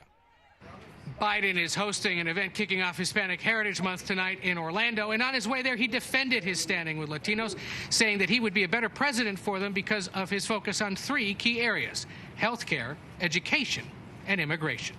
Nora? Ain't working. Take a look let's take a look at this. Trump leads Biden in Latino voters in Florida. That's right. He's not just doing a little better. He's leading him in Florida. Now, mind you, Florida is a unique environment. I imagine there wouldn't be another state where Trump is leading Biden, but you got to understand, even in the states where he's not leading Biden, he's doing it. Biden has to dominate the Hispanic vote. It has to be something like where he crushes Trump. He's not crushing him. He's actually underperforming Hillary Clinton with Hispanic voters. But let's read about the situation in Florida, a key battleground state. An NBC News Marist poll. So mind you, this isn't Rasmussen. This is NBC News and Marist, one of the most hostile polling outfits. This is one of the most hostile polling outfits towards President Trump. NBC News Marist poll released Tuesday showed President Donald Trump leading Joe Biden among Latinos, 50% to 46% in the key battleground state of Florida. That's outside the margin of error, people. Typically in a 1,000-person poll, the margin of error will be like plus or minus 3. Trump and Biden tied at 48% among Florida voters overall. If Trump's leading Latinos 50 to 46, that state is his. There's no way Biden could win the state if Trump even just performs competitively with Latinos, let alone wins that demographic. A Miami-Dade County poll put Trump at a slight lead with Latino voters as well, though the result fell within the margin of error. Other polls suggest Biden is still leading Trump in 6 swing states by an average of 4 points. Coverage from center and left-rated outlets tend to frame the story as a warning for Democrats. Coverage from both left and right-rated outlets highlighted the fact that Biden's support among Latino voters is well behind Hillary Clinton's exit numbers in the 2016 election. So here's the story. Biden is struggling to win Miami Latinos, new poll finds. Will it cost him Florida? Democrats fear Biden's lagging Latino support could cost him. New polls show Trump gaining with Hispanic voters despite perceived hawkish immigration views. Why do they think most Hispanic voters care about immigration? They're not one-issue voters, and most of them could care less about it. If you're a Puerto Rican voter, you're an American citizen. You don't care about immigration. If you're a Cuban exile, you don't care about that. You came here, you got citizenship because, Cubans had the wet foot, dry foot program. Why would they care about immigration? They don't. The only significant population of Latinos that I would imagine care greatly about immigration would be Mexicans and Central Americans. But even there, I mean, after 2 or 3 generations, if you've been in the United States, why would you care anymore? Immigration is an issue for recent immigrants, not for people who are, citizens, especially 2nd, 3rd, and 4th generation. Who would even think about that? Why would that be an issue if you're not immigrating? Here's the another Latinos for Trump event. Los Angeles Angels owner. Now, this is the guy. He was the first Hispanic owner of a Major League Baseball team. He bought the LA Angels. This is Art Moreno. It's very necessary to vote for President Trump. So even in far deep blue California, you have a basically a nascent Latinos for Trump movement forming there. Speaking at a Latinos for Trump roundtable in Phoenix, Arizona, Art Moreno, the owner of Major League Baseball's LA Angels and the first Mexican-American to own a major sports team in the United States, stated that all Latinos should get out and vote, adding it's necessary to focus on today and the future, and it's very necessary to vote for President Trump.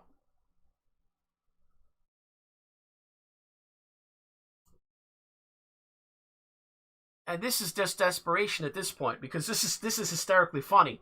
Joe Biden compares Donald Trump to Fidel Castro in bid to win Florida Latino vote. Let's read this. This is hysterically funny, and I'm going to show you why it's hysterically funny.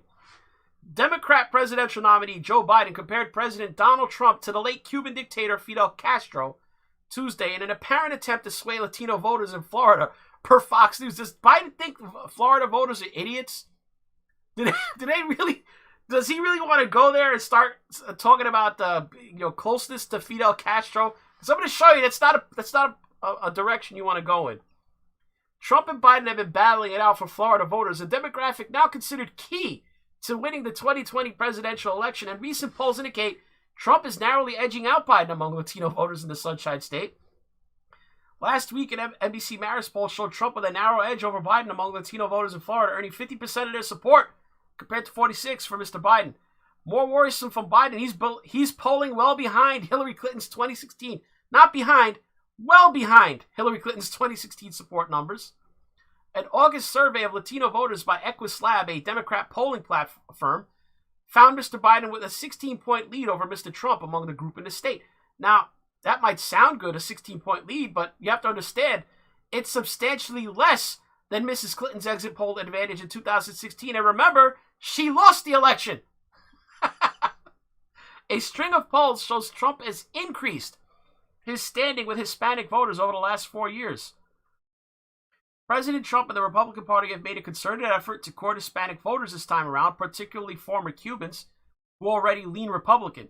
CNN explains that Trump has used a three-pronged approach to sideline Biden's support among Latinos, tied Biden to the left wing of his party in an effort to win over immigrants from authoritarian socialist countries, promised economic growth and low taxes to the sizable pool of Hispanic Americans starting small businesses, and pledged to combat gang activity in big cities in an effort to win over older Hispanic voters.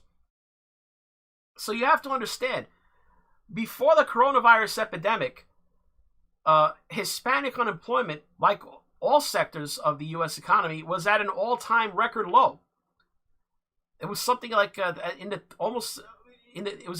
the high 3% or low 4% range. It had record. There had never been a better time to be a Hispanic American in the United States. You know, you had a record number of Hispanic small business being started. It's literally, if there was any time that you could have picked as a golden age to be a Hispanic in the United States, it would have been the first 3 years of the Trump presidency. Trump has more in common with Castro than with Churchill, Biden said. Look who he admires. He admires Putin. He admires Xi. Well, you know, I just want to point out to Mr. Biden that he was part of the administration that, you know, just a quick Google search of the words Obama and Castro will provide you hundreds of pictures of Obama glad-handing with the Castro brothers. Here he is with Raul, hand raised with Raul Castro, the brother of Fidel Castro. Look at him. Who likes the Castros here? Is it Donald Trump? Is he the one posing, laughing with the Castros? Is this who Cubans in Florida who detest, hate, and loathe the Castros? This is who they're gonna vote for? The guys that went to, look at it. Here they are at a baseball game. Are you kidding me? Here they are yucking it up at a baseball game. Obama and Raul Castro. The only reason Fidel was there is at this time he was very sick and elderly, so they had to visit him at his house. But here they are yucking it up. There's Michelle looking bored while Obama's yucking it up with Raul over here. Having a grand old time at the ball game, at the baseball game. Look at him. Oh, look at that. Oh my God! Well, that's Vladimir Putin and Fidel.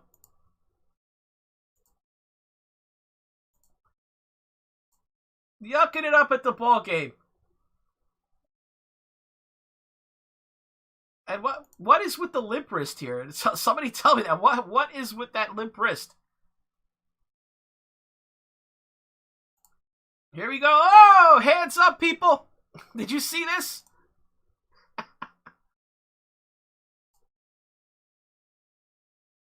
They're doing the wave. Look at them. They're doing the wave.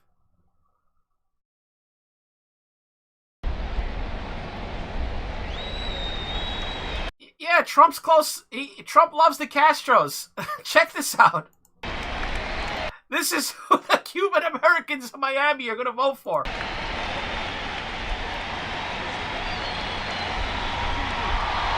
Trump should put this in a commercial and run it in Miami. Trump 2020.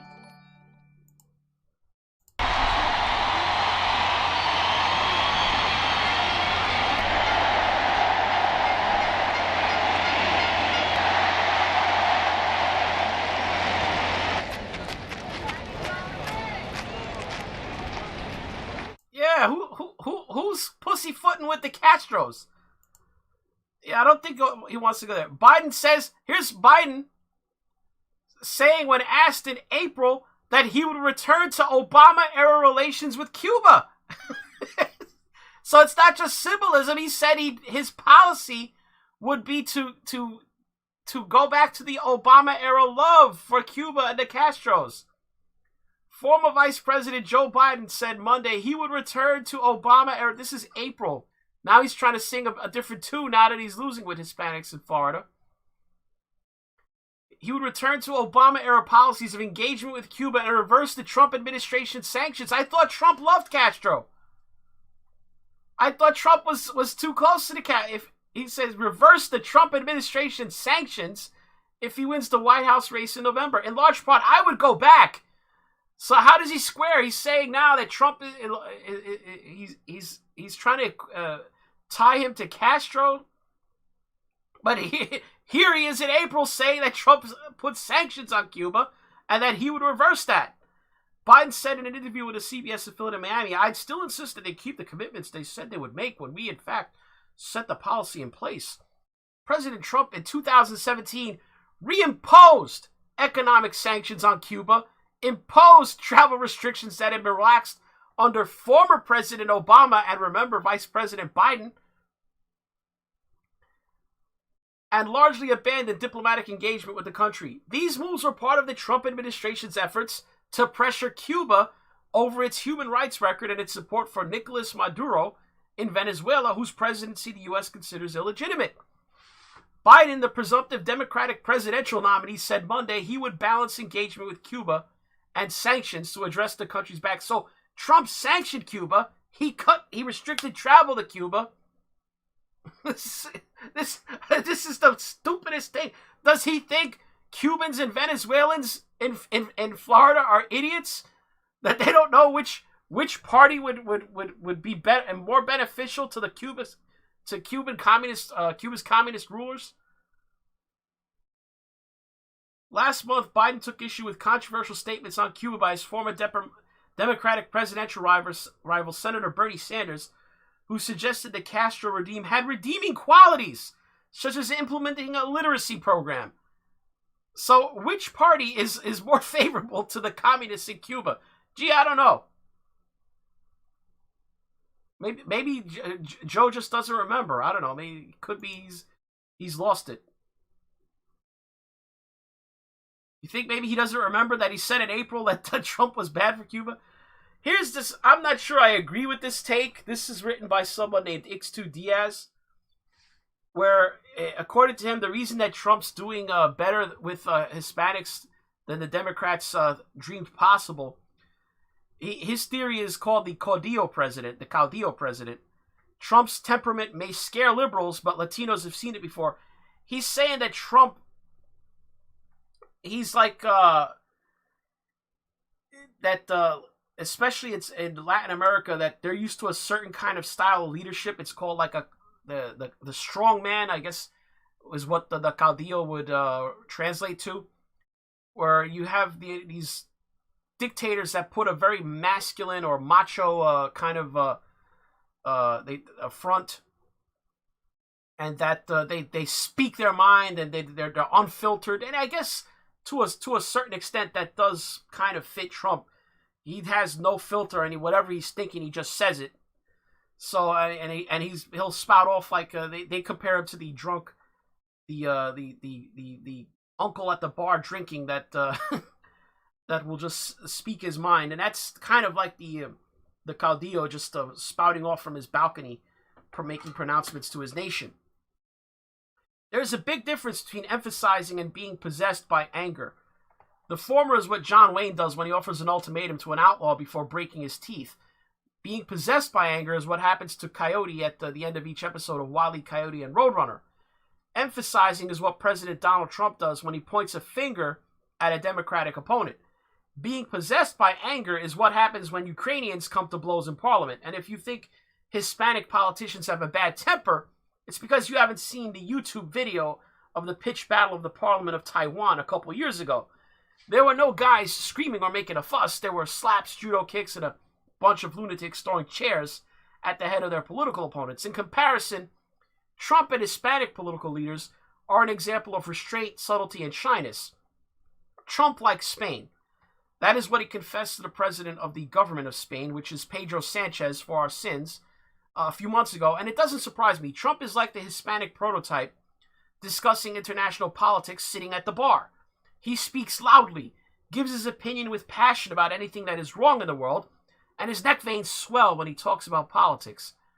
Spain has a parliament in which politicians tend to hit their seats with their hands or objects or point their finger. They do it to protest, but also to emphasize when they are angry.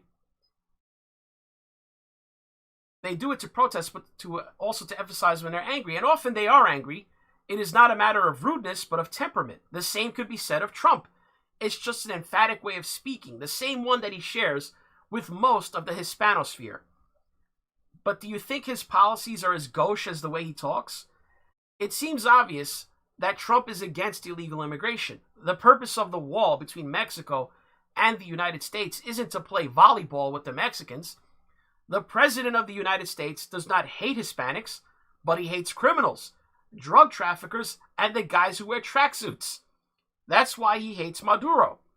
And yet there is something genuinely Hispanic in his temper that matches him, perhaps despite himself, with Maduro. Both shout, curse, and threaten and point at their enemies with their finger. The difference is that Maduro slaughters his people and Trump does not. Trump's Hispanic temperament extends beyond the way he talks with others to the way he exercises government. Sometimes it seems like testosterone is Trump's only real advisor. He makes decisions abruptly, announces them to everyone, and finally does what he pleases at that moment. In a way, it reminds me of Shakespeare, who said that men of few words are the best men, and later wrote Hamlet, which contained more than 30,000 words. They're unpredictable. That's why everyone expects Trump to start a war, but ends up laughing them off. That's another characteristic of Hispanic politicians. They laugh a lot. The exception is the Caribbean revolutionaries who have no sense of humor. They and also Evo Morales, who never understands the joke. Morales is like the man Wodehouse said, had just enough intelligence to open his mouth when he wanted to eat, but certainly no more. Take the example of Trump's border wall, one of the main planks of his political program. Almost everyone has criticized it. He's announced hundreds of times its construction, although saying so could make him lose popularity. We're building a beautiful wall, a big one that really works, he said. And yet, it is not yet built. At the moment, it mostly exists in the vaporous sphere of rhetoric, and yet Democrats are deranged over the wall. It seems that there is nothing else going on in the whole country. Left-wingers find it unacceptable that Hispanic voters do not hate Trump. In fact, the current president of the United States maintains the support of Hispanics at almost the same level as Romney. It must lead Democrats to wonder some crazy things. Do Hispanics want the wall? Are Hispanics xenophobic? Is it possible they are auto-xenophobic? If the left hates anything, it's the idea that there are voters who have different values, and many do. Lots of people think that the imposition of equality harms the notion of freedom. As the great Colombian thinker Nicolas Gómez de Villa wrote, freedom is the right to be different, equality is the prohibition of... So I'll stop reading this here. The bottom line is what they're saying is that in actuality, Trump's temperament and the way his mannerisms, the way he presents himself, is actually more familiar and I guess in this author's opinion, more comfortable to Hispanics than, say, the wordy, verbose, indecisive Obama. So in that sense, I don't know if I buy into it. I just think it's a matter of, people voting their economic interests. I think Hispanics felt, you know what, we never had it so good under any other president. That, at least in the opinion of those who probably will be voting for Trump. But in this case, maybe there's a little bit to that they prefer, I'm not going to say Trump is an honest man, but he speaks his mind because he's incapable of hiding his thoughts. I mean, it's obvious when he says what he means what he says. It doesn't seem like he cannot say what's on his mind. He can't help himself. So in that sense, that they seem to be more comfortable with that style of leadership than Obama's style, is I guess the point he's getting at.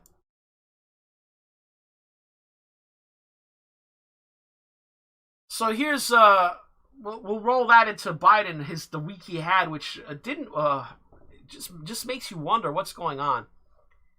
Here he is, where he was talking about veterans employment. Then he started rambling about the ladies' department, putting like a military quartermaster in the ladies' department of a department store. It was just bizarre. What is he even talking about here? Because if you could take care, if you were a quartermaster, you can sure in hell take care of running a department store thing, where in the second floor of the ladies' department or whatever. You know what I mean? Let me play that again. What was he saying? Why is he wants to put military quartermasters in charge of the ladies' underwear department or something? What the hell? Because if you could take care, if you were a quartermaster, you can sure in hell take care of running a department store thing, where the thing. What? On the second floor of the ladies' department. What is the second floor of the ladies' department? You know what I mean? What is he talking about? This is Joe Biden unscripted. Where is he even going with that? So here's just another one that just you tell me what's going on here.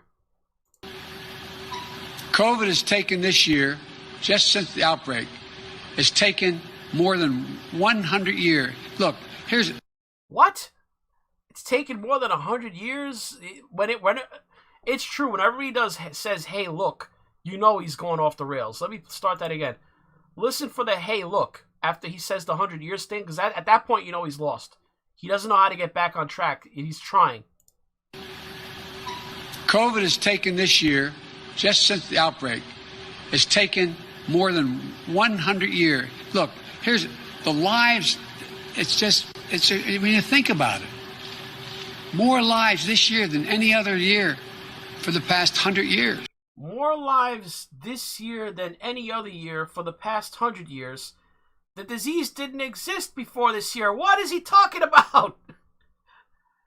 When he says think about it, he's gone. He's just completely gone at that point. He's just grasping at that point for some point to make. COVID has taken this year, just since the outbreak, has taken more than 100 years. Look, here's the lives. When you think about it, more lives this year than any other year for the past 100 years. I get to, if that debate comes off, was a week and a half from now, who knows? I'm sure. I'm not even certain that debate's going to happen at this point. All Trump's got to do is anytime Biden says one of these, or think about it, or look, all he's got to do is say, "What? What are you talking about?" just do that, and people will get it. They're like, "What do you do? What do you mean? Where is this coming from?" So, all right, so before I feel like I've missed this story because I was in YouTube jail when this was really really hot, the crazy mailbot postal service stories. Here's Vice News basically admitting that there's problems with mail-in ballots. He goes, more than 20,000 mail ballots were tossed out in Pennsylvania's 2020 primaries. So we're having Democrats instituting mail-in voting in all these states when they couldn't even get the primaries right. And we have more than 20,000 mail-in ballots that were tossed out. That's more than the margin of the election that happened in 2016, or at least half of it. Pennsylvania officials rejected more than 20,000 mail ballots cast during its 2020 primaries, according to newly released numbers, a number that's almost half of President Trump's total 2016 win margin in the state 4 years ago. What do you think is going to happen when there's millions more votes for the presidential election, and you're going to have tens of thousands, if not hundreds of thousands of votes thrown out? You know how many garbage votes they're going to have? They're going to be counting votes for weeks, if not months. And people are it's gonna be a nightmare. People challenging all these bad ballots. These people don't have a prayer of running this election. It gets worse, guys. Even Tulsi Gabbard, she's acknowledging it. She's proposing a plan to ban ballot harvesting. This is going to be crazy. She's proposing a law to make it illegal for anyone but like employees of the Postal Service and vote, and the people that work for the voting outfits for the states to deliver votes. You can't have private individuals running around rounding up votes and delivering them. That's a recipe for fraud. Ballot harvesting, which a Michigan judge cleared for use in the election on Friday in Michigan, allows political operatives to collect and deliver as many ballots as they want, so long as they're not paid based on the number of ballots they deliver. So they can still be paid. That's just a loophole. As they indicate here, the loophole allows these operatives to be paid in most cases. So they can just pay them outright a flat rate to do the same thing. They only outlawed an incentive structure on that. This is stupid. Gabbard said the reform is vital to ensuring that special interest groups do not corrupt the voting process for voters, like Acorn. Remember that? Gabbard said in a statement, the bill protects assistance from family members, household members, and caregivers, as well as election officials and mail carriers acting in their official capacity. Voters will still have assistance if they need it to turn in their vote, but this bill makes sure that third-party special interest groups don't get between voters and the ballot box. I'm sorry. You cannot have third-party groups just bundling votes together by the thousands and turning them in. That's a recipe for fraud, guys. The plan would require states only permit mail-in ballots to be handled by election officials, mail carriers. Oh, there goes the stream. Are we back? Are we back yet? Seems like we're back on. I'm gonna keep talking and hope that this corrects itself. Yeah, just hit refresh. It seems like we're back. Yeah, we just had we almost lost the stream there, guys. I started talking about mail-in voting, and whoa, there it went. I think I better stop talking about the mail-in voting. It's fortunate too, because now I have more riot material to go back to for you guys. I have more riot material to go back to just in time. I don't think Susan WikiWiki liked it when I started talking about the mail-in ballots. I've heard YouTubers having videos taken down and tweets on Twitter taken down over talking about these mail-in ballots. So let's just say it's a good time for me to move on. So here we go. Going back to that theme that I was talking about, the Trump overperforming with Hispanic voters. You may want to ask yourself why that might be. Well, it could be because I'm starting to think that Black Lives Matter and Antifa, I'm starting to think they hate Hispanics. You'd have to judge from it based on all these videos of Black Lives Matter people and Antifa harassing Hispanics that I've seen over the past day. Here is a Hispanic couple that, as far as I could tell, I think they're not Trump supporters. They claim that they marched with Black Lives Matter at some point, but this Hispanic man and woman, they're in Sacramento, California, and they appear to be there to record and document a Black Lives Matter march. Except these white, remember, the people that you're about to hear yelling at them are all white. This is a all-white group claiming some kind of superiority over them. White people claiming superiority over minorities, I always thought that was white supremacy. Maybe I'm wrong. But here these two Hispanics learn that they, in fact, are the racists, and the whites that are chastising them are, in fact, the superior people. Listen in. Responsibilities that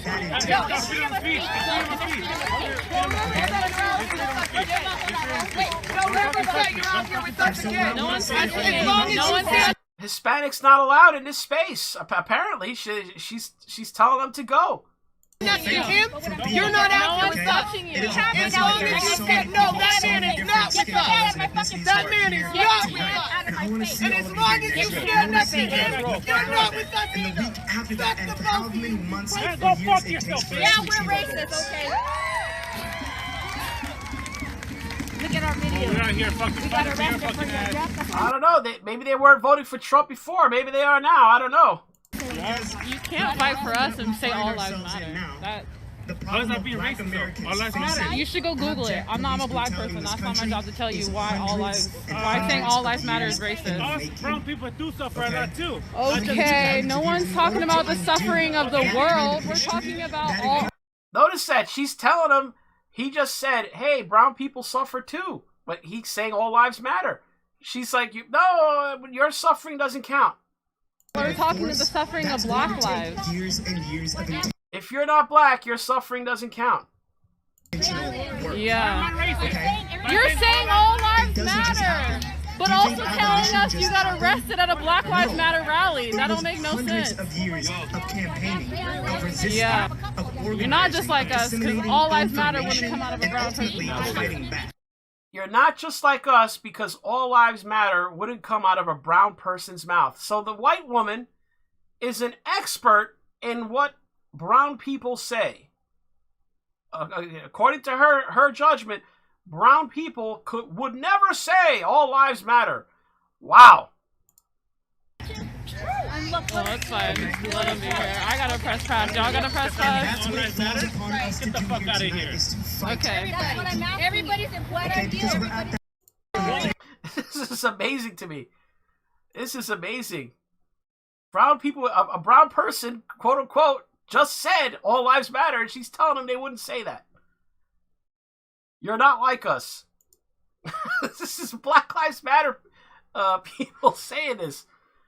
Okay, so here's a look. Here's a black guy telling this. Here's another white knighting a white dude, basically yelling at a bunch of cops on behalf of black people, and the black man just comes out and says, "Dude, you don't speak for me." Here's another thing where you have a white person claiming to speak for black people on their behalf, to a police riot line. Someone needs to explain to me the logic behind this.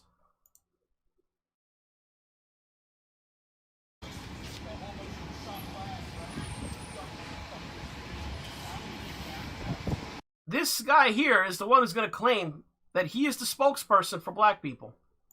Hey, you're a stupid idiot. You just said you're doing all this because of black people. You're not standing up for black people. Get the fuck out of here. Yeah, get the fuck out of here. You're not standing up for black people. Right. You're not standing up for black people. From top to bottom. The origins of the police force in the United States are inherently racist.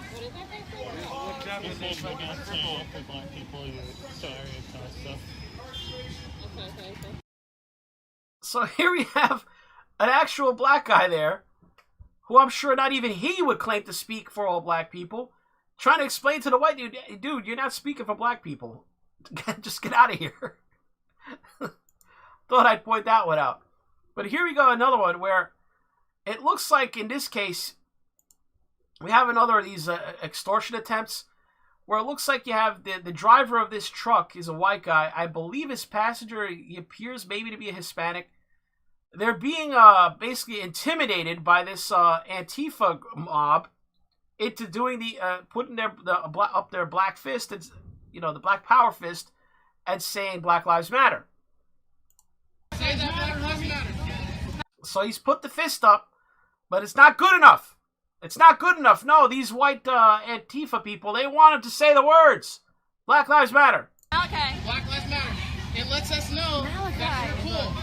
It's not good enough for the as I said, I'm just guessing here, for the Hispanic male. He's got to say the words, otherwise it's no good. Say Black Lives Matter. Put the fist up. You should not say Black Lives Matter. Yeah, say Black Lives Matter, homie. Feel better. Say fucking Black Lives Matter right now. Black Lives Matter. Say Black Lives Matter, bro. No, You didn't? I didn't hear say shit, it, bro. Okay, say it. I'm proud. Hold on. Let him talk. Let him talk. Let him talk. Thank Bro. you. All right, thank you. Appreciate it. So appreciate the irony here. He did make the fist. You know, he did concede to the mob there. Now it's going to get worse, guys, because you're about to see it's not going to be clear immediately, but it appears to be that this driver parked his truck somewhere, right, and got out the truck and joined the mob. He joined up with the Antifa Black Lives Matter mob. Because after this incident, it looked like a bunch of fights broke out. Now, remember, there's nobody else here but Antifa and Black Lives Matter. They're fighting amongst themselves. And he's among the people. He seems to have joined the mob, and he looks like one of the people that keeps trying to break up fights. So here's two members of the Antifa Black Lives Matter mob. They get into a fist fight. We can throw it down right now and squash it. You want to throw it down right now? Put that knife down. Put that knife down. Pass it to No. Mostly peaceful, guys. Mostly peaceful. No. Yeah. All right. Fair and square. As a man, we gonna swear. But I don't like this either.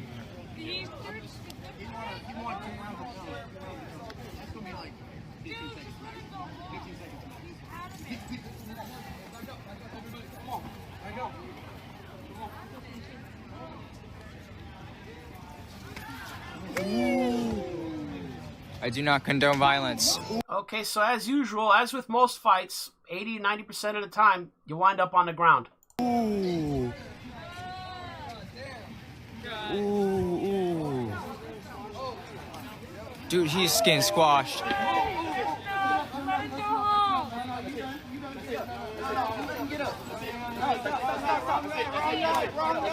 Let him get up. That's it. So this guy here, if you might recognize him as the driver of the truck.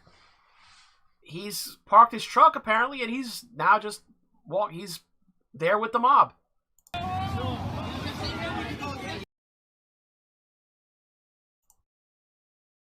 Now we go further down. At this point, they burn a flag, a thin blue line flag.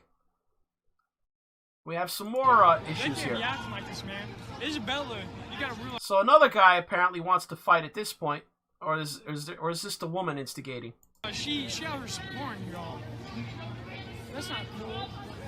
Yeah, but she's instigating everything. Yeah, this is the female instigator. Yeah, that's true.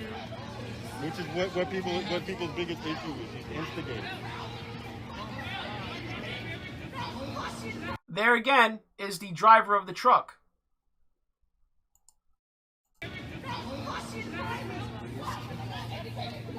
I believe the guy in the cowboy hat is the guy that was with him. I guess he's put on a hat now. I'm done trying to break shit up.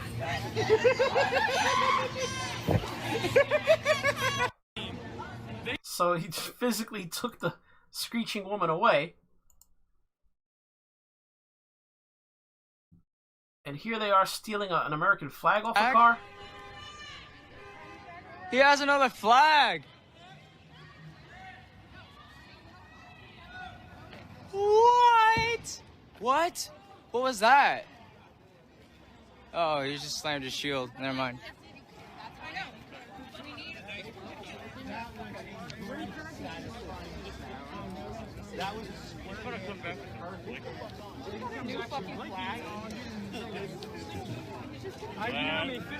So apparently they hit the car. And that was a dead-ass hit. Okay, so I don't know what the big deal was there. A car drove by in a flag. Big deal.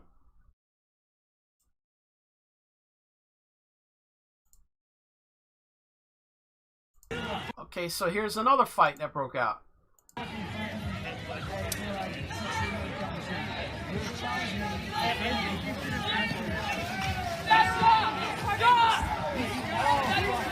Again, cowboy hat guy breaks it up. Tell him to fucking stop, bro. I'm not playing, Trey. There you can see the driver of the truck. He goes in to break it up. Again, he's joined the mob. He's there. He's breaking up their fights.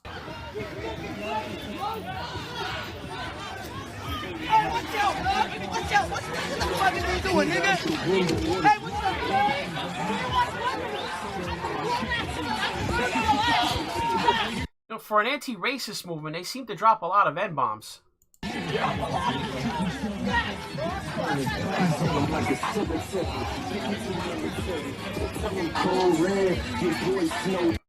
All right, they're playing music there. I don't want to get a copyright strike.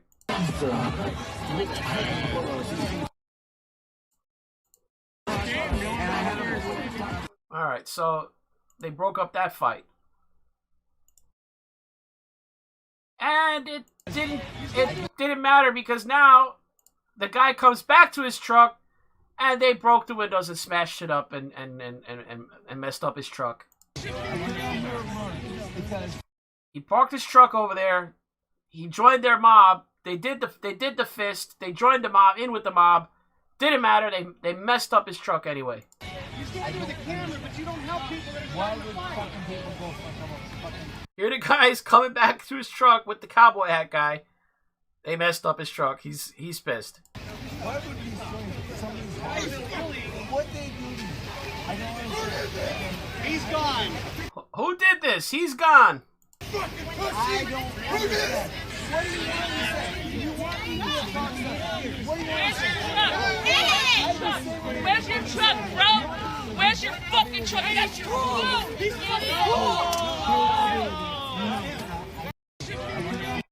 Didn't matter. Didn't matter. They messed up his truck. He didn't just put up the fist and say support. He joined their mob and they still smashed his truck. And yet another guy that wants to fight. Yeah, but hey, stop. Get the fuck out of here. Hey, we're all in the same protest together, man. Hey, come on, bro. You know, apparently, I'm starting to get that they got hostility towards Hispanics here because, you know, again. Oh. Don't touch him. Don't touch him. Don't get up on me, dog. Don't touch him. You're being close. Come on, bro. You need to chill, bro. You're not with the clan. You're yourself. You need to chill. Excuse you. Shit. Don't touch. Remember, these people are all quote unquote on the same side. There's no counter here. There's just them. Think about it. They're on the street in the middle of the night. Who's gonna be out there with them? My boy, nigga. Don't touch my boy. Don't touch my boy. He doesn't even care, man. What do you mean he doesn't care? He's out here every fucking night. Well, what is he? So is he. We all out here every night, man. Taking the side of the white man over the brown man. I don't know. Bro, if I'm your brother, I'm telling you that they're cool, bro. Chill on it. Fucking cop just passed by. Yes, they're getting in your face. He's gonna get in your face because that's his homie. Like, chill. Yeah, I'm telling you to chill. Literally, misunderstanding. Look, trying to do. I was trying to de-escalate. Look away then. Literally, Omar. Literally, he's not the fucking one. Seriously, what the fuck is... Hey, we're on the same protest together, man. Guys, you gotta understand. These people have been fighting each other. You know, this is like... I can't even find all the examples of these people fighting each other last night. This is crazy. You chill out, yo. We're here to fight. Whatever you do, you got eyes on you. It's basically a bunch of kids in the street. That's what it is. I mean, this is stupidity.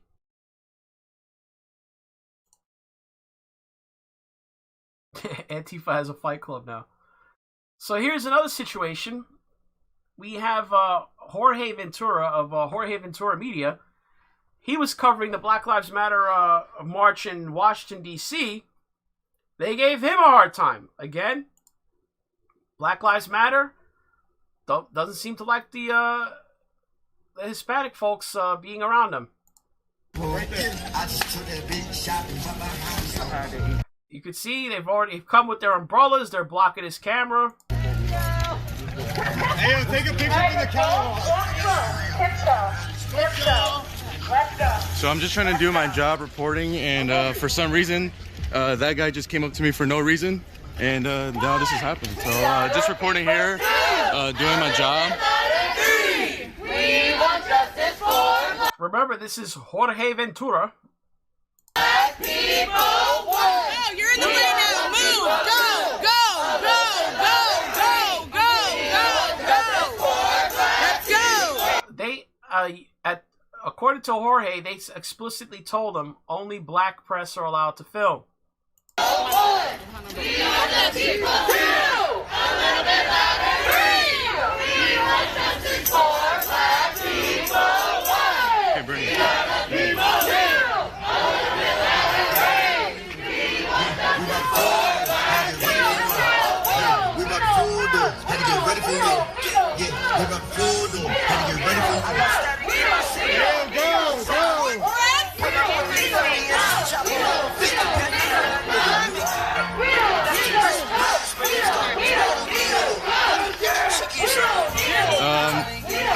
So I can't even do my job today as a journalist. For some reason, I was literally just filming and then they just came at me, you know. Hey, film me horizontal. Yeah, film this. Go horizontal. Yeah.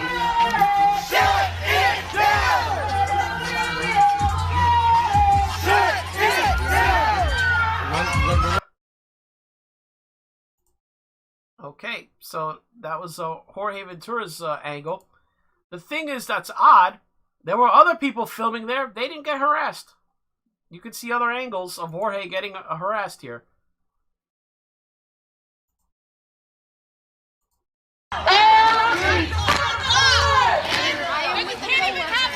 Well, this woman was with Jorge, I believe. I believe they were partners at this event.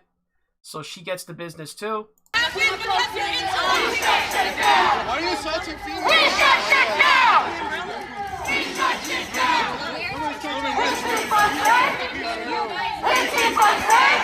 We're asking our rights. We keep us safe! We keep us safe! Please leave. You on the street? Look at the guy. He's giving him a forearm shiv.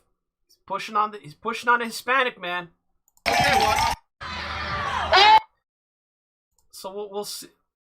I found that woman's footage of these people giving her a hard time. This is Drew Hernandez. I guess this is his footage of Jorge getting harassed.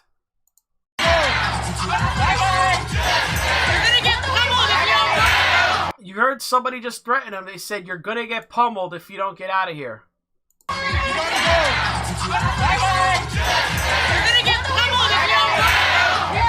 You're gonna get pummeled if you don't run.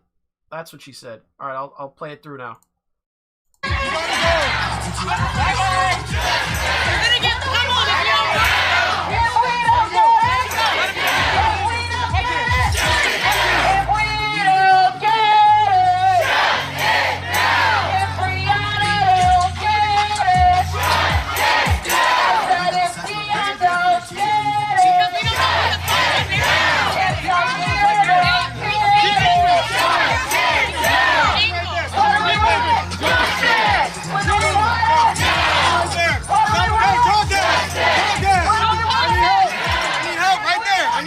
See the direction? I need help right there. Calling for more people to harass this guy. Right there! He's out!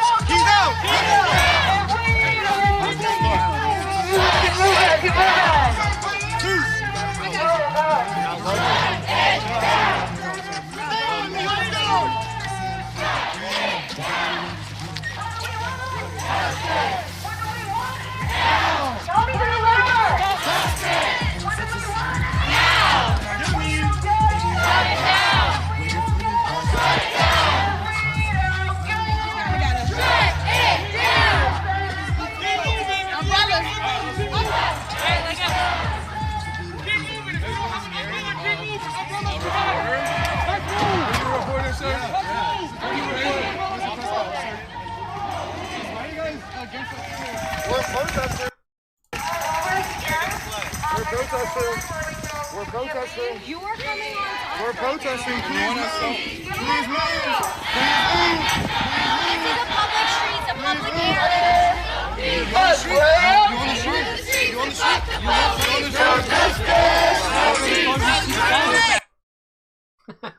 He kept asking him, "Do you own the street? You own the street?" So good for you, Jorge. Now, if Drew Hernandez is filming all this, why weren't they messing with him on the sidewalk? I guess. Here's another view of it. This is again from Jorge's perspective.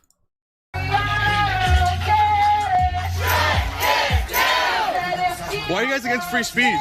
Because we don't know who the fuck, what narrative you're setting. I'm just independent. We don't know what narrative you're setting. It's not our business. We could set whatever narrative he wants. It's none of our business. You know what narrative he's setting? Whatever they're doing, he's just recording. He's recording their actions. So the narrative that's set is whatever they do. Journalist. Okay, I'm independent. This is crazy. Go down! I need help! I need help right there! I need help right there! He's out! He's out! He's out! He's out! You gotta go. I'm not leaving. You gotta go. I'm not leaving. I'm a regular journalist. I'm not leaving. Nah, brother, you can't go there. He's not welcome. I don't think he's asking him. It's a public street.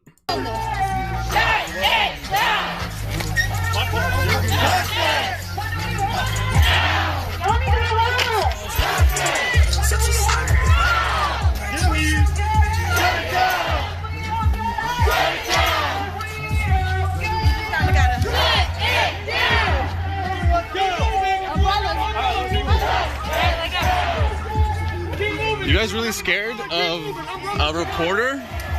Are you a reporter, sir? Yeah. This is pretty crazy. Where's your press badge, sir? So, yeah, she doesn't know what narrative he's gonna give. So apparently, if you don't give their narrative, you don't matter. So here's yeah, that was who it was. Her Twitter handle is Banned Political. So she calls herself Brunette and Political. Her name's Brittany Rose. She was partnered with Jorge yesterday, and they started getting on her for not wearing a mask. Well, she had a Trump 2020 mask. I guess she wisely pocketed that. But then she started giving them, pushing back on them, and said, "No, I don't want to wear a mask." These people, it's a false thing too, because they're coming up to you, getting in your personal space, in your face, to tell you that you need to wear a mask for their safety. Well, they're jeopardizing their safety. They're the ones approaching you without the mask. If this is such a big deal to them, oh, you're making me unsafe as you run up to them. As they run up to your face, you're making me unsafe without your mask on. Fresh air. No, you like that mask, too. You like that mask. I can do. That's not why you guys don't want here. Yes, of course. I respect you. So respect me. This mob descends on her into her personal space to tell her that she's not making them safe. This is insane. Public endangerment. You don't respect anyone. Photographing faces, you don't give any fucking respect. You preach about being nice and you preach about not getting in people's faces. You guys shoved us miles ago. Right, and you're still here. Damn right I am. Without your fucking mask. Damn right I am. And I'll stay here all day. Good, put a fucking mask on. I'm good without one. Thank you. You do not respect anyone here? Tell them that they're not respecting the 6 feet social distancing. So if she doesn't have a mask, they're not keeping their 6 feet distance. Put it right back at them. It's insane. So here is her footage of the problems they gave her. She documented later on last night. Now here's Black Lives Matter assaulting a gay Mexican veteran. I said there's a theme to it. I've got plenty of videos of Black Lives Matter harassing and assaulting Hispanics yesterday. This is crazy. I found this theme. I'm like, no wonder Trump's doing better with Hispanics. Here they are. This is a gay Mexican veteran at his home. They're on his property, giving him trouble.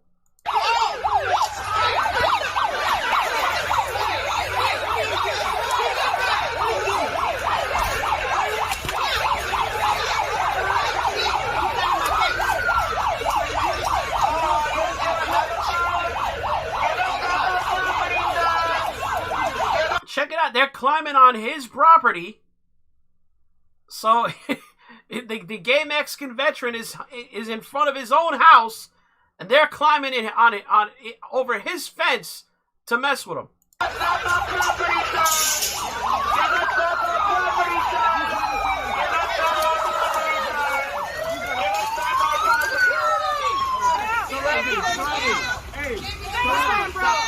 You know what? You fucking idiot! No. Oh my God! You again? You problematic asshole bitch! Are you fucking serious? You think it's like you're another set of black women? You think it's like you're another set of black women? You are a motherfucking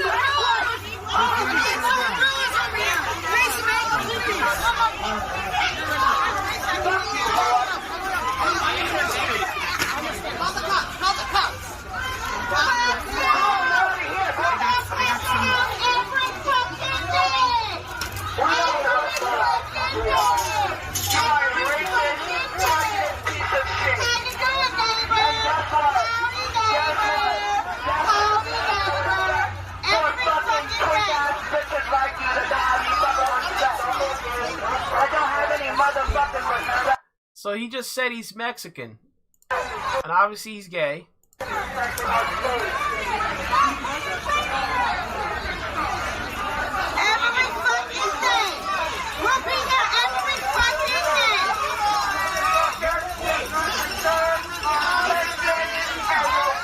Yeah, it's the, I believe they've harassed this house before. Someone in the chat mentioned that, isn't this the same people from the weeks before? I believe it is. There's a history here. So the guy, this is the gay couple that they harassed on another march through their previous that I showed you. I believe it is because I recognize this guy. He looks familiar.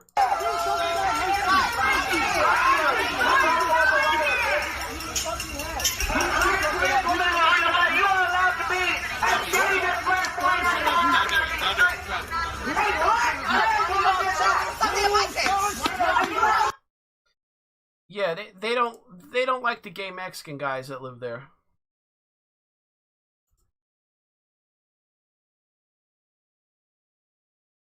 So it's like at this point it's like they don't realize they're creating Trump voters whenever they do this. I can't believe this is in the Washington Post of all places. The Washington Post, people. I can't believe you're forcing me to vote for Trump, which I definitely didn't already want to do. This is written by a columnist named Alexandra Petrie. Believe me when I tell you that the last thing I could possibly want would be to vote for Donald Trump. That's why I am so stunned that you have taken it upon yourself to go to such lengths to force me to vote for him. You sick, sick monster. I don't even like him, not even one little bit. So I hope you're happy with what you're making me do, which comes to me as a total surprise and is definitely not a foregone conclusion in any way. Over the past 4 years, Trump's ominous shadow has devoured everything that was precious about America, chewed on it, and spat out only bones and gristle. This has slightly obscured the accomplishments of his administration, which include, if I'm remembering right, don't tell me if I'm not, that'll make me angry, and you know who angry people vote for, ending the budget deficit and doing whatever it was Abraham Lincoln did, but better and faster. Do I think Trump has the attributes necessary for governing? Absolutely not. He's a dangerous man, and every day we spend under his leadership is a day we lose a precious share of the world's respect that we may never regain again. Or we may never regain. There's definitely not a but coming after such a strong and overwhelming condemnation of his leadership. But you monster, I can't believe you, but a but right here in my otherwise full-throated condemnation. That's the only explanation for how it could have gotten there. I know I would not have put it there. I am more afraid of that Joe Biden is the unwitting puppet of dangerous socialists, something you forced me to think using a mind ray. God, you're even more disgusting than I imagined. It is also bizarre and frankly counterproductive of you to insist that I not read any of Biden's policy positions on anything or how you expended all this effort to make me baselessly paranoid that some shadowy, unseen figure is pulling his strings, something I would not think on my own. Can't you believe you've pushed me to this point? I should also note that much as I hold deep principled reservations about Trump's leadership, I just want to say that if anyone makes me feel the least bit uncomfortable about the legacy of racism in this country or urges me to learn one particle of history that I would not like to learn, I will panic, and when I panic, I vote for Trump, which is, I admit, weird given that I have zero desire to do so. Also, I am sick of media bias. Journalists never quote the president saying anything that makes him look good or sound competent, but statistically, a person must sometimes sound at least kind of competent, like the monkey typewriter Shakespeare thing. So if I see anywhere that the president said something that makes him look bad, malicious, or incompetent, you know what that means. I'm going to have to vote for him. Twist my arm, why don't you? I am not worried about any dictatorial tendencies from Trump. Yes, he says all the time now that he deserves a third term and his first one should not be counted, and he constantly implies that he will not accept the results of the election as illegitimate if they involve the counting of mailed-in ballots. He also loves nothing better than to embrace creepy strongmen abroad, but, whoa, but another but. You must really be messed up. I just kind of don't think he really will follow through on any of it. And what if Biden, whom I have no reason to believe would do any of these things, were secretly planning something much, much worse? Are there people on the right as bad as the people on the left who are really what is wrong with America? Yes, I think. You made me frame that very confusingly. Sure, it's bad that the president is giving aid and cover to white supremacists, but I can't believe you would make me put another but here. This isn't a sentence that should have a but in it, though while we're here, I guess I would say since you forced me to, but how much do we really need to care about that? You've given me no choice but to vote for Trump. Is there anything any of you could say or do that would make me not vote for him? Wow, it's condescending questions like this that have really forced my hand, so I'm going to hold my nose and vote for Donald Trump. It would be a real shame for the country, I think, but then again, it might not be such a shame. It almost feels like you want me to do it. Okay, I'll do it. This is written by a woman at the Washington Post saying, you guys are so bad that they're forcing her to vote for someone she doesn't want to vote for. Unbelievable.